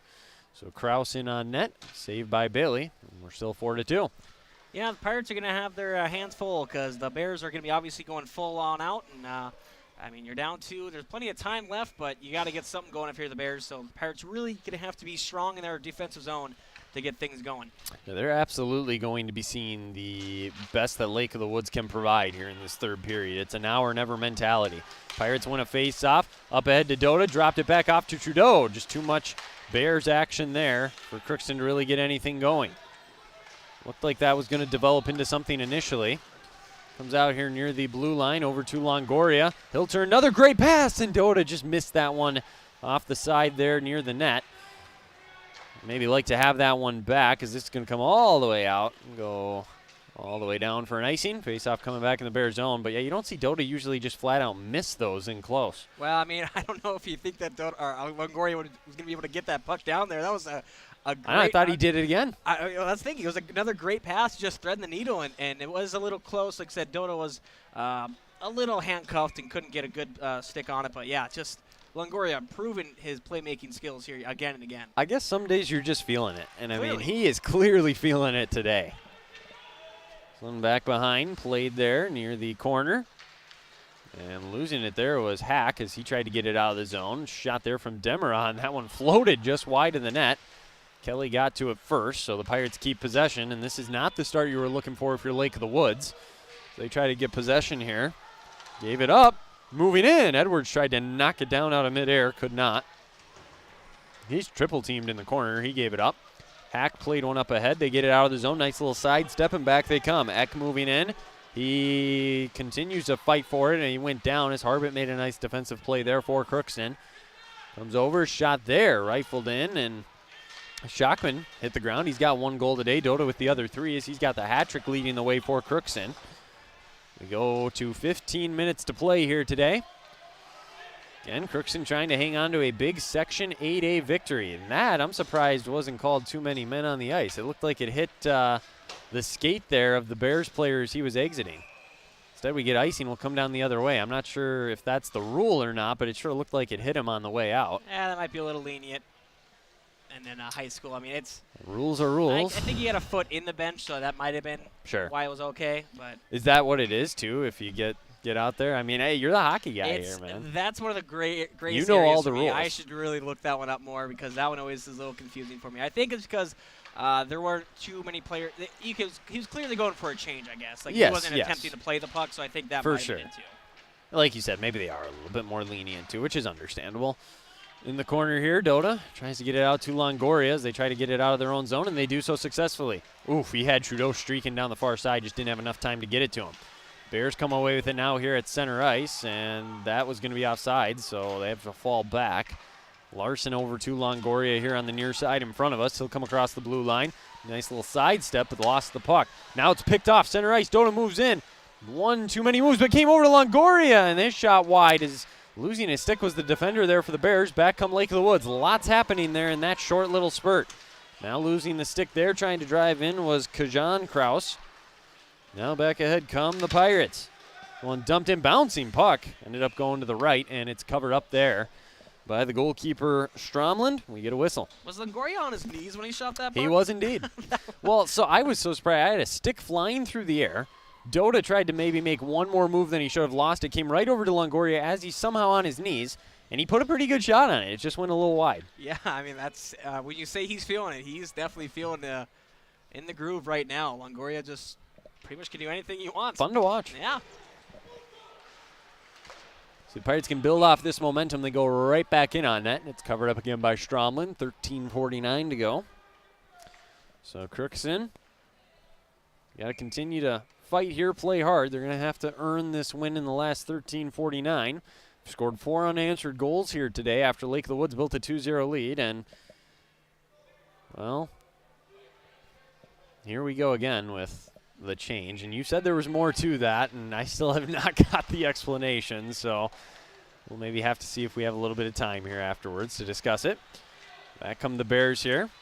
Nice little sidestep move there by Hack, and it's passed too far. It was tipped, though, so no icing as Harris was able to get a stick on it. Now near the net, and getting dropped to the ground was Demeron. Now we do have a delayed call coming up, so Bailey's going to come off the ice. Moving in those Edwards. They may have a chance to score here. Over here to Tarrant. Now he is just walloped there.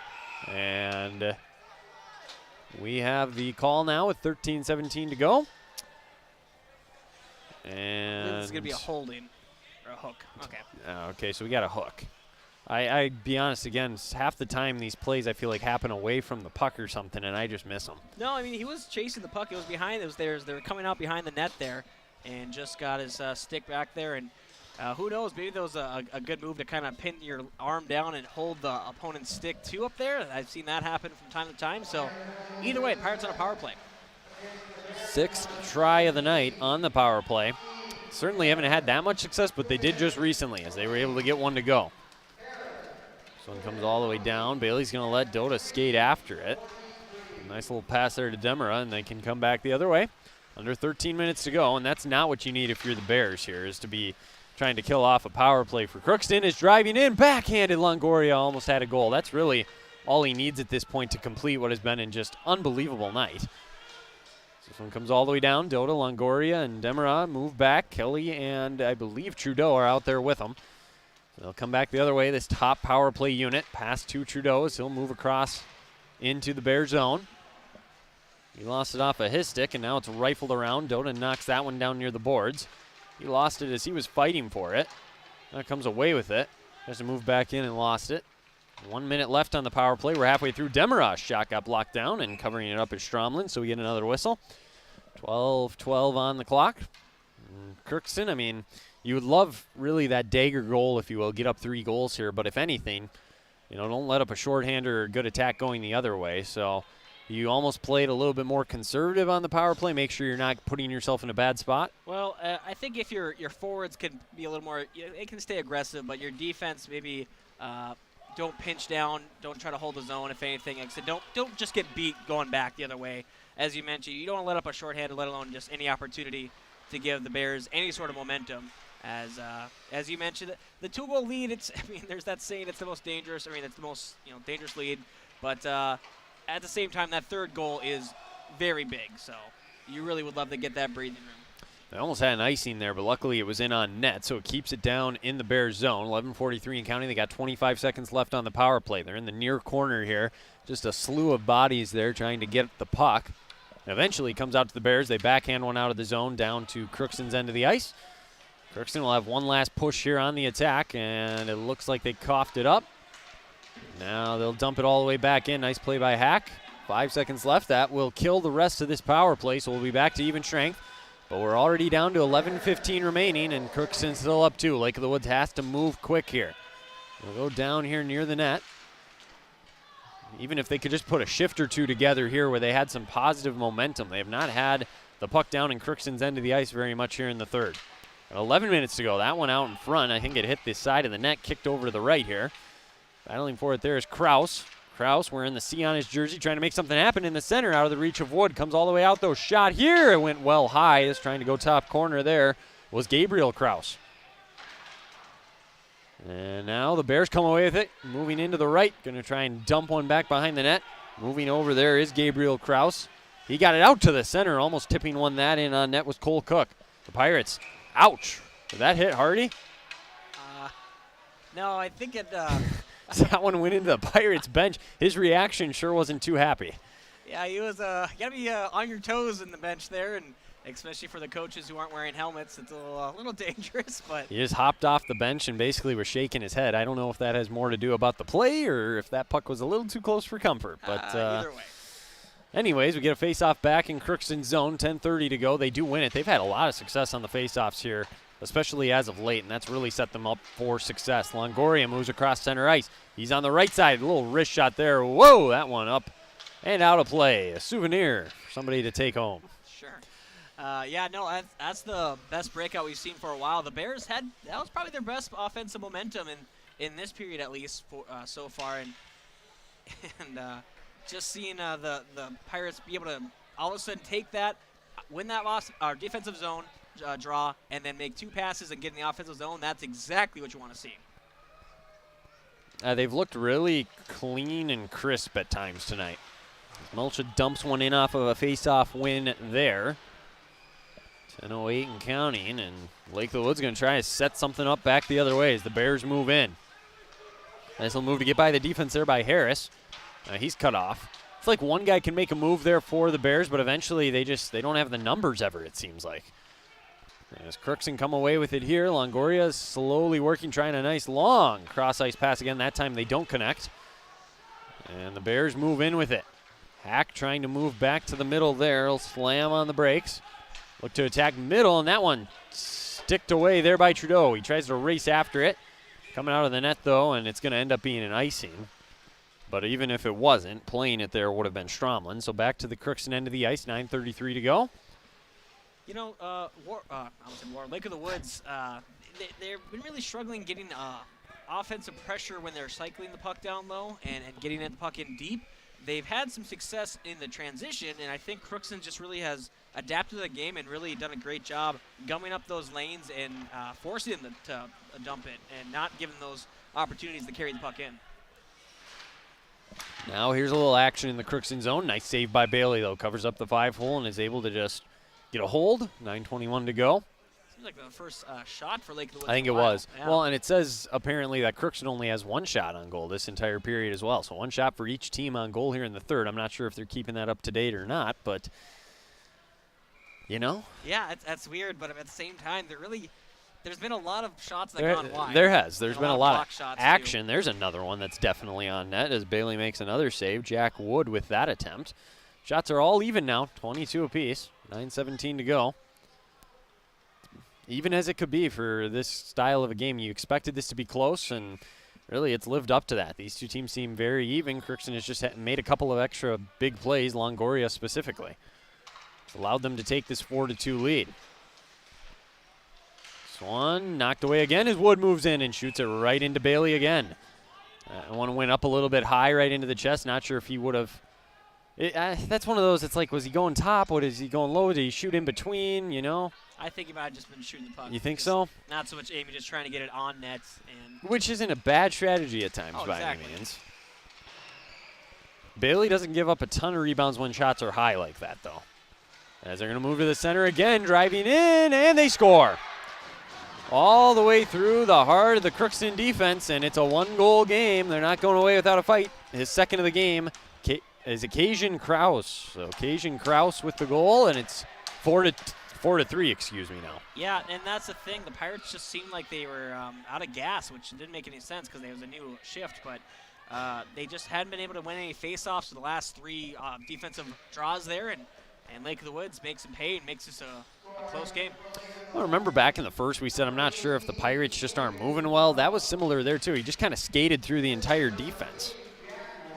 Jack Wood and Randy Wood with the assist. So the Woods get the assist, and it is a one-goal game. So, again, kind of a different feel now. Can Crookston hang on to this lead? Demerah hit the deck there. It's still in the Pirate zone. Could have a tie game pretty quick here if Crookston's not careful. They got to get some more puck possession back. Dota has it here along the far boards. He'll spin back to the middle. Demerah has it there. He'll look to come back. Now he'll rifle a pass across on the stick there of Trudeau. He'll rifle one back in. Did a nice job of getting across the red line, though, so no icing. At 8:22 here to go. Back ahead now with the puck. Skating in is Charlie Eck. He's got one assist today. He lost the puck. He'll be able to get it out of the zone. At 8:12 and counting here as this one's sent across now. Demerah had it, lost it as he goes back to play it. The Bears in hot pursuit there. They're maybe starting to overplay, see if Crookston could hit a pass up ahead and maybe get something on the offensive side, but they give it up. Bears will rifle one back around. Demerah cut it off. Out in front could be a chance, backhanded chance there in front there for Harris, and he could not get it in on net. Demerah has it here. He goes to the ground. Coming away with it, though, is Edwards. Cuts back to the middle. Nice move by Caden Edwards to free himself up a little bit.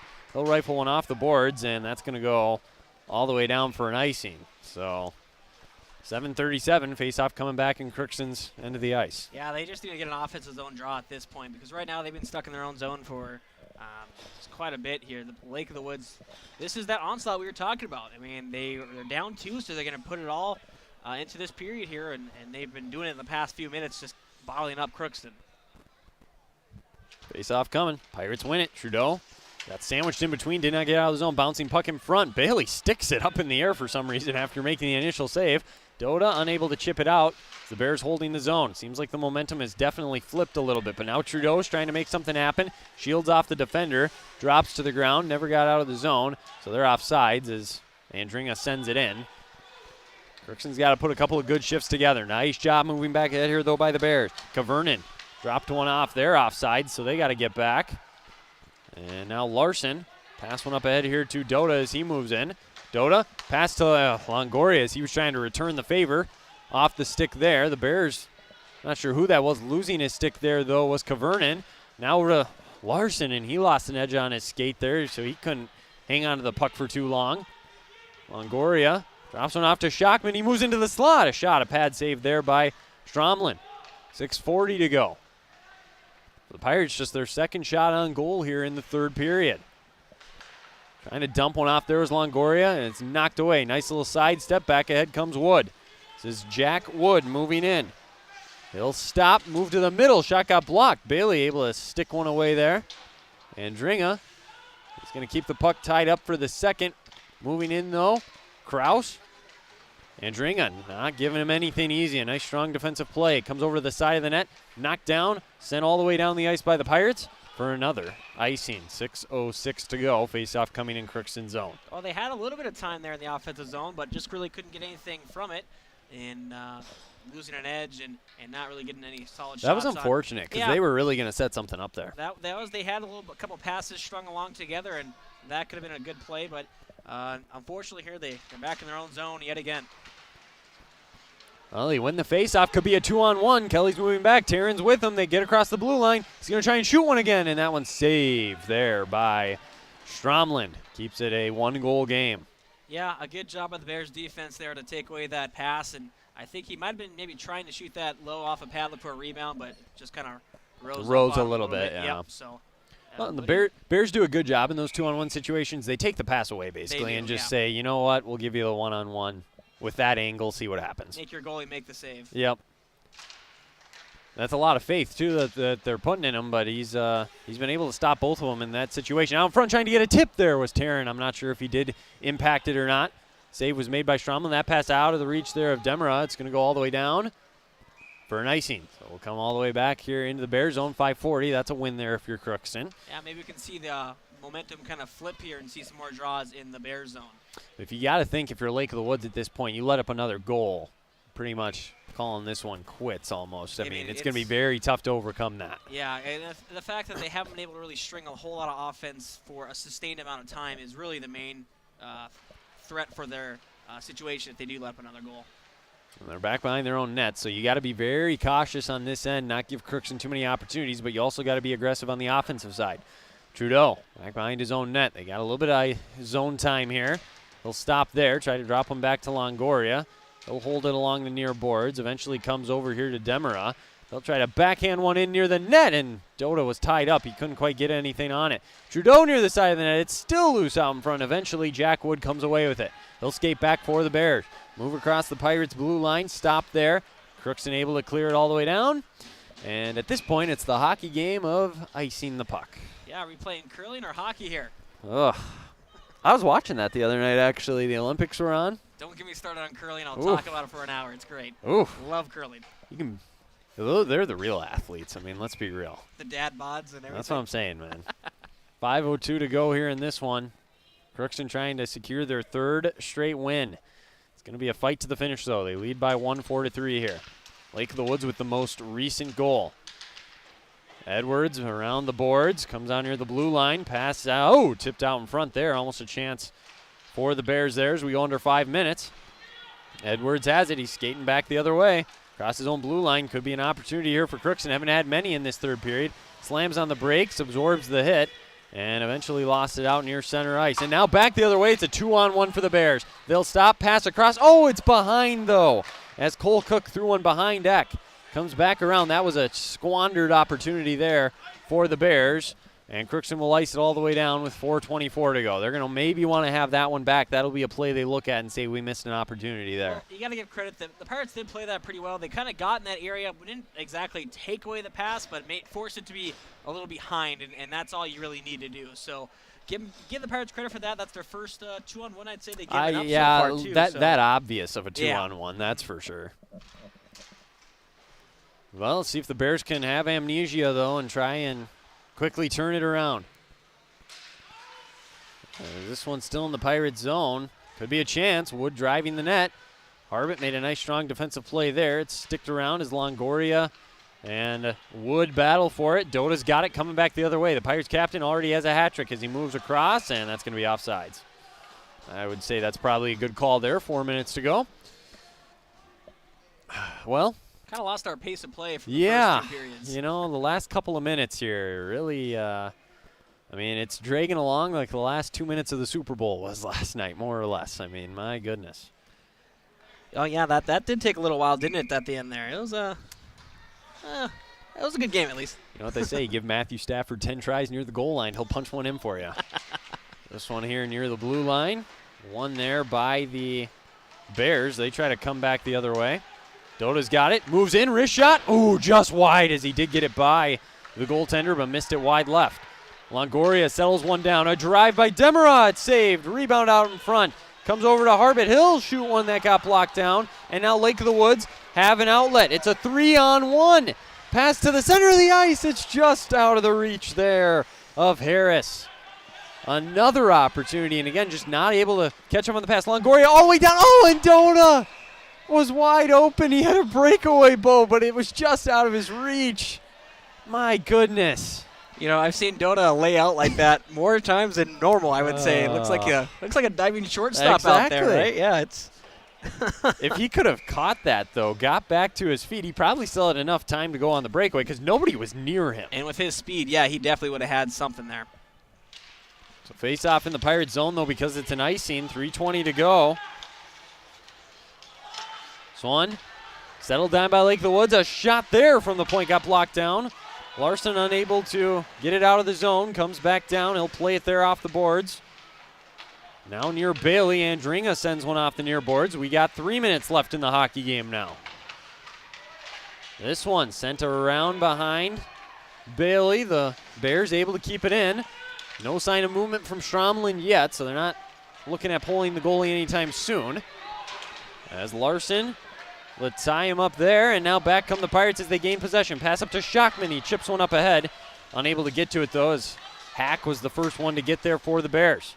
They'll come back the other way, get it out of the zone, but now gave it up. Doda will send one in deep. A nice, smart play at this time of the game. 2:30 to go. Pirates get some fresh legs on the ice. In the crunch time moments here of this one now tonight, a give up. Longoria off the near boards here near center ice, back into the zone of the Bears. Comes back to Harbit now. 2:13 to go. Along the near boards, the Bears have it there. It's loose. Doda has it as he comes away with it, trying to chip it free with Trudeau.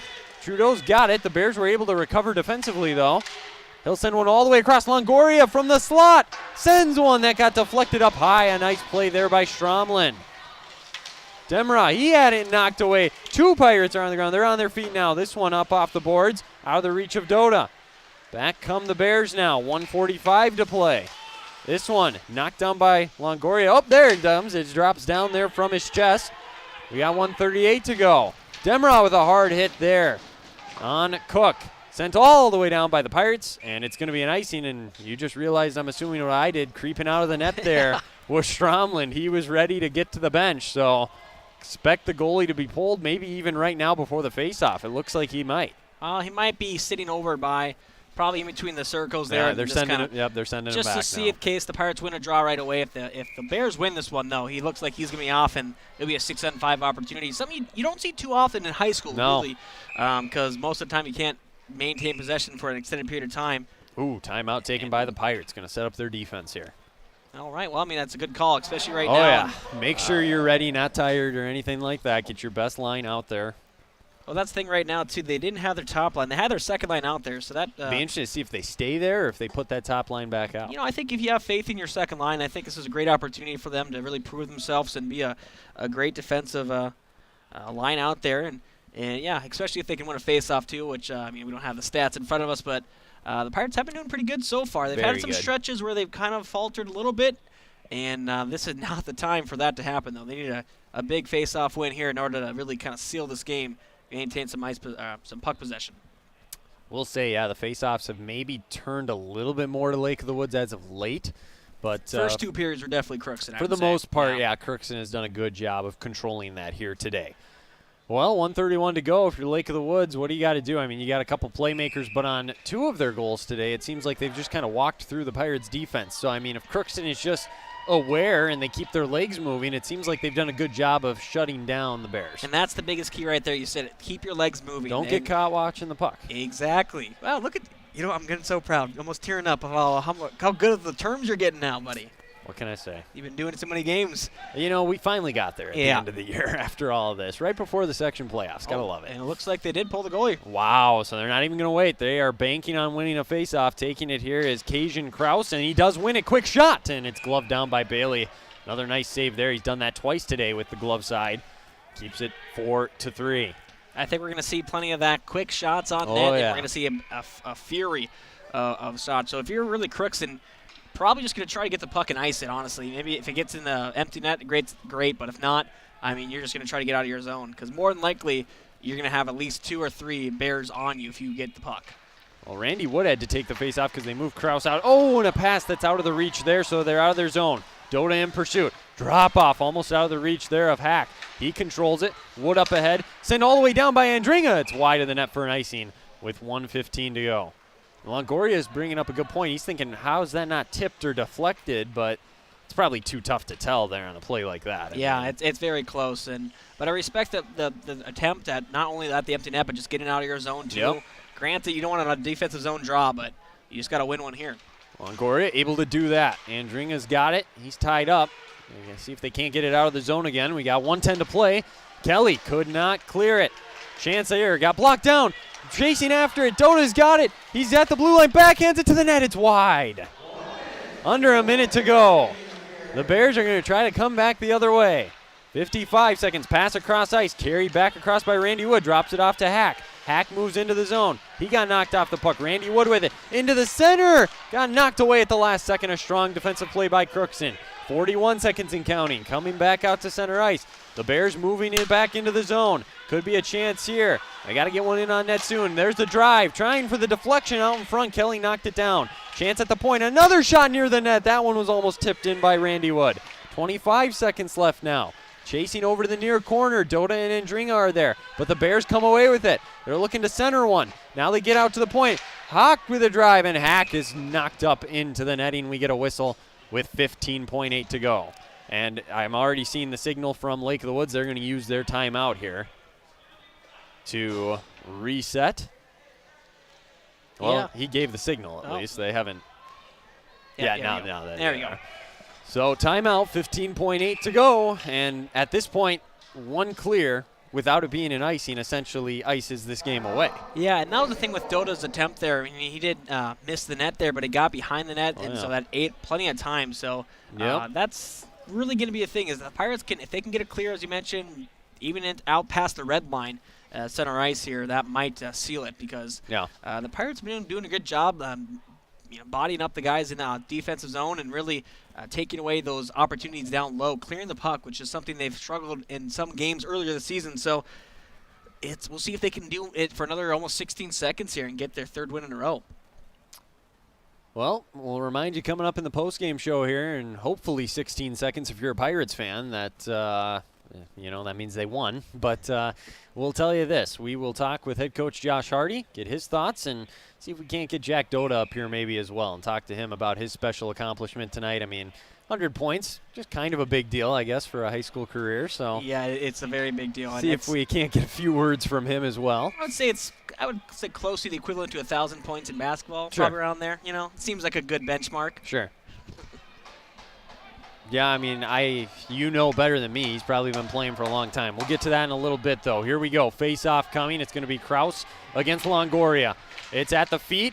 Eventually, Dota came away with it, but kept in by Hack. In front of the net, Randy Wood had a chance. Bailey was sprawling out, and it's still loose now in the corner. 5 seconds. Centered, knocked away by Demera, and they blew the whistle, I think, with like 0.2 seconds, but the buzzer did sound. They're going to say they're going to put some time back on the clock. Oh, Dota's down the ice right now. Yeah, I see that now. So I don't know what the Pirates are going on there. Come on, guys. Well, Lake of the Woods started to come out as well a little bit. The officials seemed like they were very clear what was going on. You hope Dota's okay. Well, he's skating on his own, so I mean he's probably a little shaken out. Maybe a stinger. That was an incredible look down low from Randy Wood. I mean, they got it to him in front of the net. He just lost it off of his stick. Yeah, and Bailey just a huge sprawling save there to really keep it not even close in that sense, to block off any opportunity for him. Well, with 0.8, I mean, pretty much over here at this point unless you literally shoot it off the face-off, essentially. It's possible. If you're Longoria, just try and knock this puck away, and they do just that, and that's the game. So the Pirates pick up a huge Section 8A victory, their 3rd straight win. They move now to 6-16-1, a 4-3 victory over Lake of the Woods. We will recap all of it here on the post-game show here on KROX. All that and more. We'll talk with head coach Josh Hardy, and as we mentioned, see if we can get Jack Doda as well, and then we'll wrap things up here from inside the Crookston Sports Center. You're tuned to the Voice of the Valley, KROX and Crookston postgame show coming up next here on KROX. It's always growing season here at United Valley Bank. We're focused on growth for our customers and communities, success for farms and businesses, and improvement for ourselves. Partner with us, and you'll see firsthand just how much the right hometown banking team can change your perspective. Together, there's no limit to the heights we can reach. United Valley Bank, our roots make us stronger. Member FDIC, an equal housing lender. Harvest is more than the act of reaping what you've sown. It's the culmination of months of hard effort, along with a few weeks of working 24/7 to bring the crop in. At Sesvanderhof, we're continuously working to develop sugar beet varieties that thrive despite the pressures from disease and the challenges of nature, so that you can end each harvest on a high note. Because sharing the pride of success starts with sharing the passion to achieve it. Sesvanderhof, a passion that grows. Tri-Valley Head Start Child and Family Programs offers child-centered, family-focused services in a community-based setting. The program provides health, nutrition, dental, mental health, family services, and parent engagement opportunities. Available for income-eligible children birth to 5 years old, as well as children with special needs, at-risk children, and families and pregnant women. Tri-Valley Head Start Child and Family Programs has centers in East Grand Forks, Grafton, Ada, and Crookston. For more information, visit tvoc.org. From shoulder to hand, hips to toes, and everything in between, the Riverview Health Orthopedic Team has you covered. With advanced training and joint replacements, upper and lower extremity, spine, foot, and ankle care, you know you'll be in good hands with Drs. Spinell, Palkert, Stanky, Kim, Abasi, Schall, and Sekundiak. For appointments, call Riverview Clinic at 218-281-9595. Riverview Health, exceptional people, exceptional care. Riverview Health. Grove Mechanical Incorporated is currently accepting applications for HVAC installers and service technicians. If you're mechanically inclined and extremely self-motivated, this would be a great job for you. Grove Mechanical will provide you with the adequate training to do the best job. They offer 40-hour work week, competitive pay, simple IRA with company match, paid vacation and sick days, health insurance, uniform, and company vehicle. Email your resume to gmi@rrv.net or go to grovemech.com to fill out an application, or you can drop off your resume at Grove Mechanical, 1001 Bruce Street, Crookston. You can make a sweet life right here in the Red River Valley with a career at American Crystal Sugar Company. Our shift schedule offers 14 days off per month, which gives you time for family, friends, the great outdoors, and everything else you enjoy about small-town living. Entry-level positions are available, and pay starts around $18 per hour. Apply today at crystalsugar.com and share in our sweet success. For all of your automotive service needs, call Christian Brothers Ford here in Crookston. We have a service team to handle all of your vehicle's needs. Does your vehicle pull to the right or left? Call and schedule an alignment today. Proper alignment saves gas and wear on your tires. We're here to take care of your vehicle repairs and maintenance. Call Christopher or Jersey in the service department at 281-1338. Make an appointment today with the service department at Christian Brothers Ford of Crookston, where we make it easy.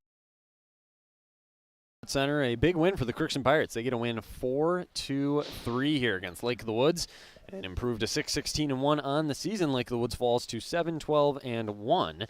Again, your final score 4-3. Crookston 4 unanswered goals after falling down 2-0. They lit up the one in the third period then as well to make it 4-3. That made it a one-goal game, but then they were able to fend it off with a couple of nice saves from Jaron Bailey, a couple of good shifts there late, and after a couple of good chances from Lake of the Woods, Crookston ends up getting the win though.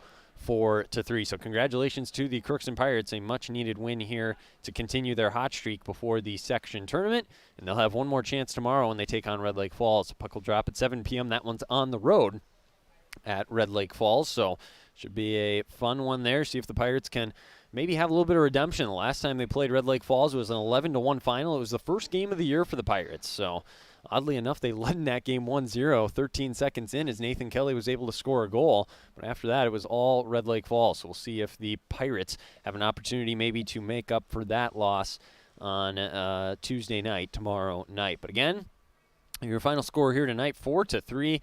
Crookston with a big Section 8A victory. We're going to talk with head coach Josh Hardy here in the postgame show. We're going to try and get Jack Dota 100th career point for him. He also added another one with his third goal, so he's at 101 career points. But a big night there for Jack Dota nonetheless. So congratulations to him. Well-deserved. He's had just an amazing season. He scored 8 goals in the last 3 games. So he's had 2 hat tricks, and then he had 2 goals in the game against International Falls on Saturday. So he's really on a scoring streak right now. Has been a big reason that Crookston has been having a lot of success. Jaron Bailey gets the win in net today for the Pirates. 24 saves. He allowed let 3 goals rather. Riley Stromland with the loss for Lake of the Woods. He made 22 saves, allowed 4 goals in the losing effort. The Pirates in the game, let's see here, I think we had Lake of the Woods had 27 shots on goal, Crookston actually just 26, so they were outshot. Not a ton of shots on goal in that final period, but nonetheless, Crookston able to get the win, and there was a lot of action near the net. There just wasn't a lot of shots at the end of the day. But fun one to watch, and again, we're going to talk with head coach Josh Hardy here in a little bit, as well as Jack Dota. Take a quick look at a draft scoreboard update, though, brought to you by Draft Sports Bar and Grill in Crookston. And again, with it being Monday, they are normally closed, but with today being Valentine's Day, they are actually open. So check them out, Draft Sports Bar and Grill. Lots of specials, the regular menu available as well, just off of Fisher Avenue here in Crookston. Draft Sports Bar and Grill here in Crookston. Well worth it, I will say that much. So certainly get on over there to Drafts and check it out. But taking a look at the scoreboard here today, we've got this one final, 4-3. Crookston gets the win. Section 8A tournament semifinals for girls hockey, War Road Thief River Falls. That is beginning in 1 minute here at 6 o'clock. And the winner of that game will take on the winner of the next one, Crookston against East Grand Forks. So we'll have that one right here on the air as well as on the KROX live video stream beginning at 7:20 with the pregame show. And the puck dropping around 8 o'clock roughly there from the East Grand Forks Civic Center. But should be a fun night over there. Fun atmosphere. We'll see if Crookston can get a win over East Grand Forks. In the NHL, the Wild are hosting Detroit tonight, so they look for another win. Boys basketball and girls basketball, plenty of action going on around the area here in the northwest part of the state. Bagley is at Climax Fisher, Red Lake County at East Grand Forks, Sacred Heart at Fertile Beltrami, Warren Alvarado, Oslo, Goodrich, Grigla, Thief River Falls at Dilworth, Glendon, Felton, Clearbrook, Gonvick at Winnimac, Ada Borup West at Lake Park, Audubon, Badger, Greenbush, Middle River is at Roseau here for boys basketball. In girls basketball tonight, Red Lake Falls is at Norman County East, Yule and Hitterdal, Warren Alvarado, Oslo at the Northern Freeze, Kitson County Central at Sacred Heart, Goodridge, Grigla at Stephen Argyle, East Grand Forks at Thief River Falls, Boston at Ada Borup West, Park Rapids at Sebeca, and Deer River at Black Duck, Browerville at Monaga, Cass Lake Bena at Lake of the Woods. For all the scores, stats, pictures, stories, and more, you can head over to our website, KROXAM.com.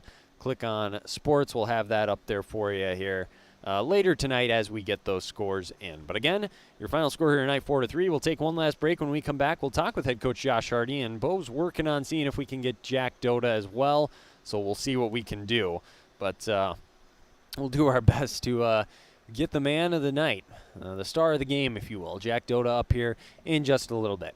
You're in tune to the Voice of the Valley, KROX in Crookston, and we will have the coach's interview with Josh Hardy coming up next here on KROX. This is Judy Hulst, Administrator at Villa St. Vincent and the Summit Apartments. Over the years, we have seized the opportunity to make changes and improve the services we offer. Healthcare has taken on a very distinct evolution, focusing on post-acute short stay and return to home. It is our privilege to continue to serve our community with a continuum of care ranging from assisted living, memory care, post-acute short stay, and extended care. We are so grateful for the support of Crookston and the surrounding communities. In this season of reflection, please know how very proud Villa St. Vincent and the Summit Apartments are to serve our community. Shopping for groceries is easier than ever with Hugo's Family Marketplace. To simplify life, Hugo's offers convenient online shopping with delivery or curbside pickup at GoHugos.com. Even better, shop on the go with the Hugo's Family Marketplace smartphone app. Download e-coupons, recipes, grocery lists, weekly ads, and place your grocery order right from your phone. Save time and save big with Hugo's Family Marketplace, your hometown grocer since 1939. You're gonna find more low prices, more great stuff when you go to Hugo's. The Crookston Eye Clinic is your hometown eye clinic. Whether you have cataracts, glaucoma, macular degeneration, or perfect vision, it's important to have your eyes evaluated to keep them healthy. To help you with your busy schedule, the Crookston office now has extended hours on Tuesdays and Wednesdays.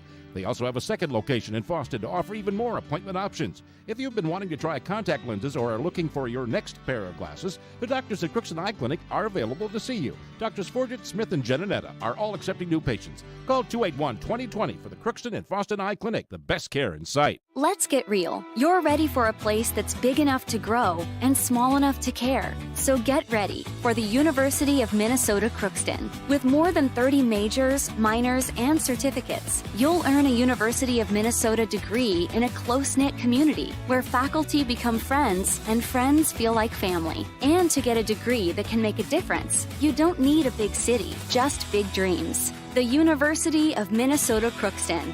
Real, hands-on, ready. This is my farm. Don't come out here and tell me what I need.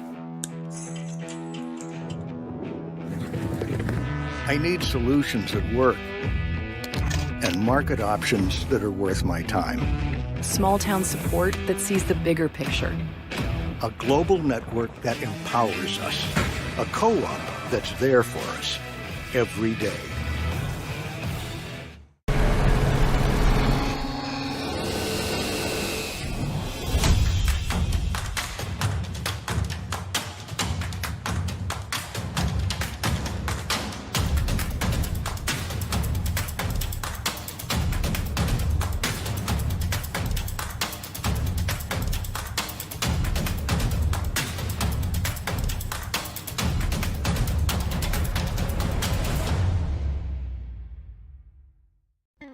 Crookston Valley Co-op would like to thank all of their customers for their patronage this past year.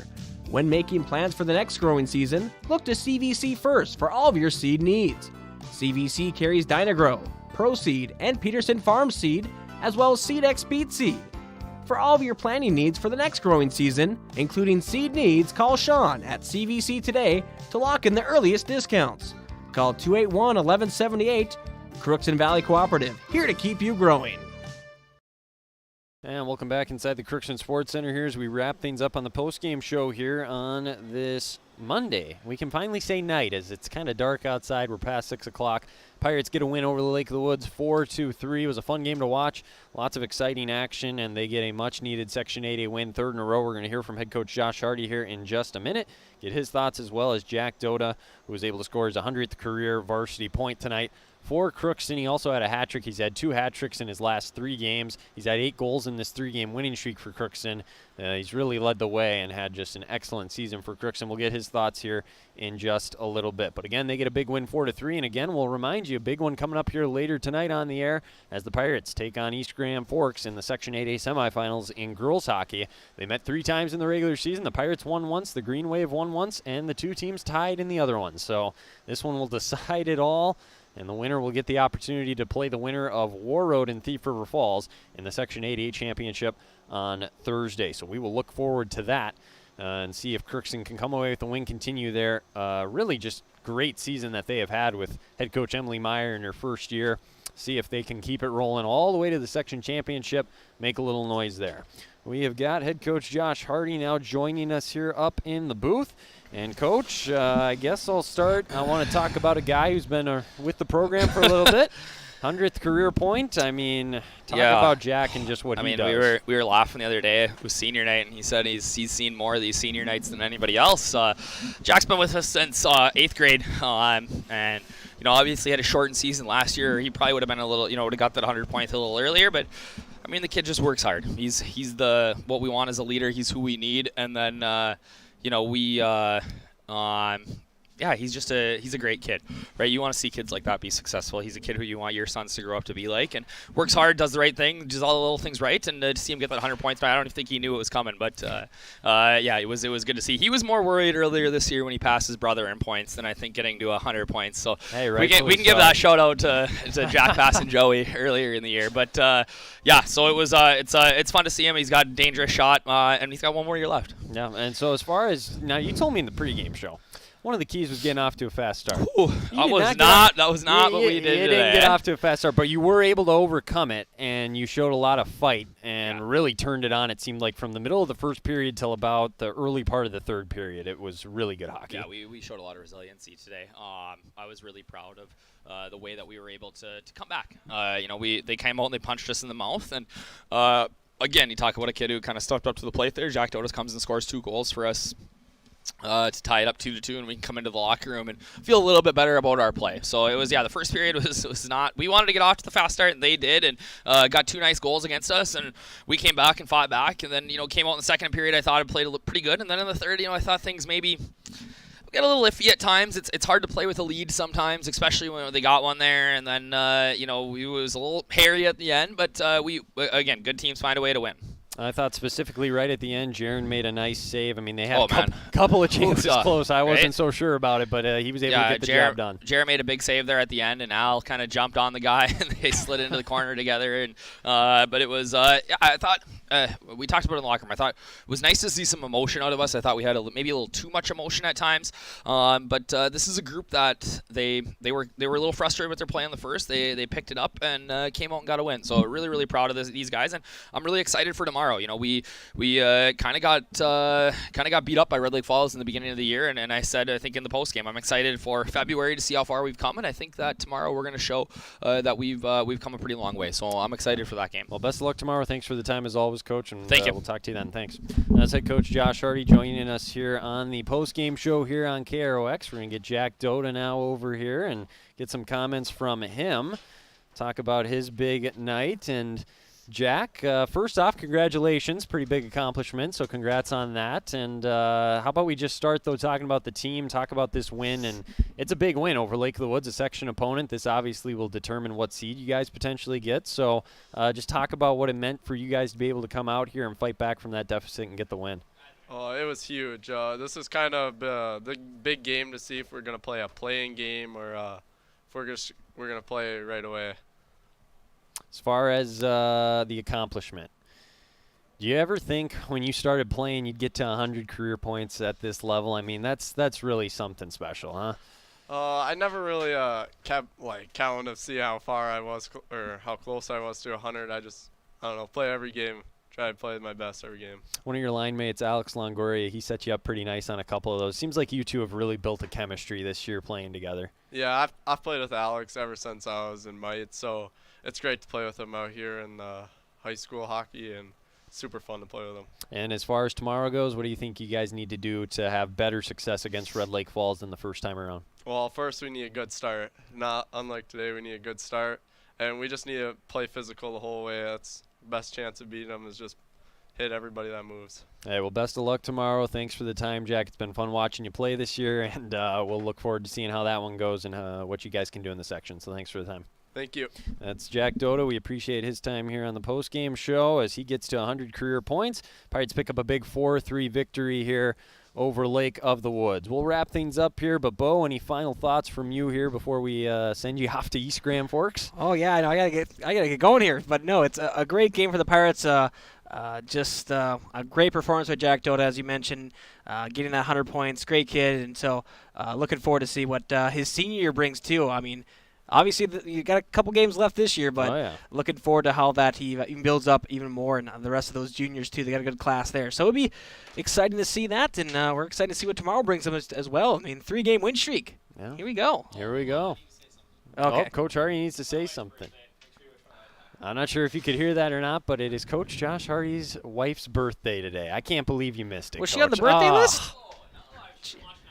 Okay. Well, happy birthday, and on Valentine's Day, too, nonetheless, huh?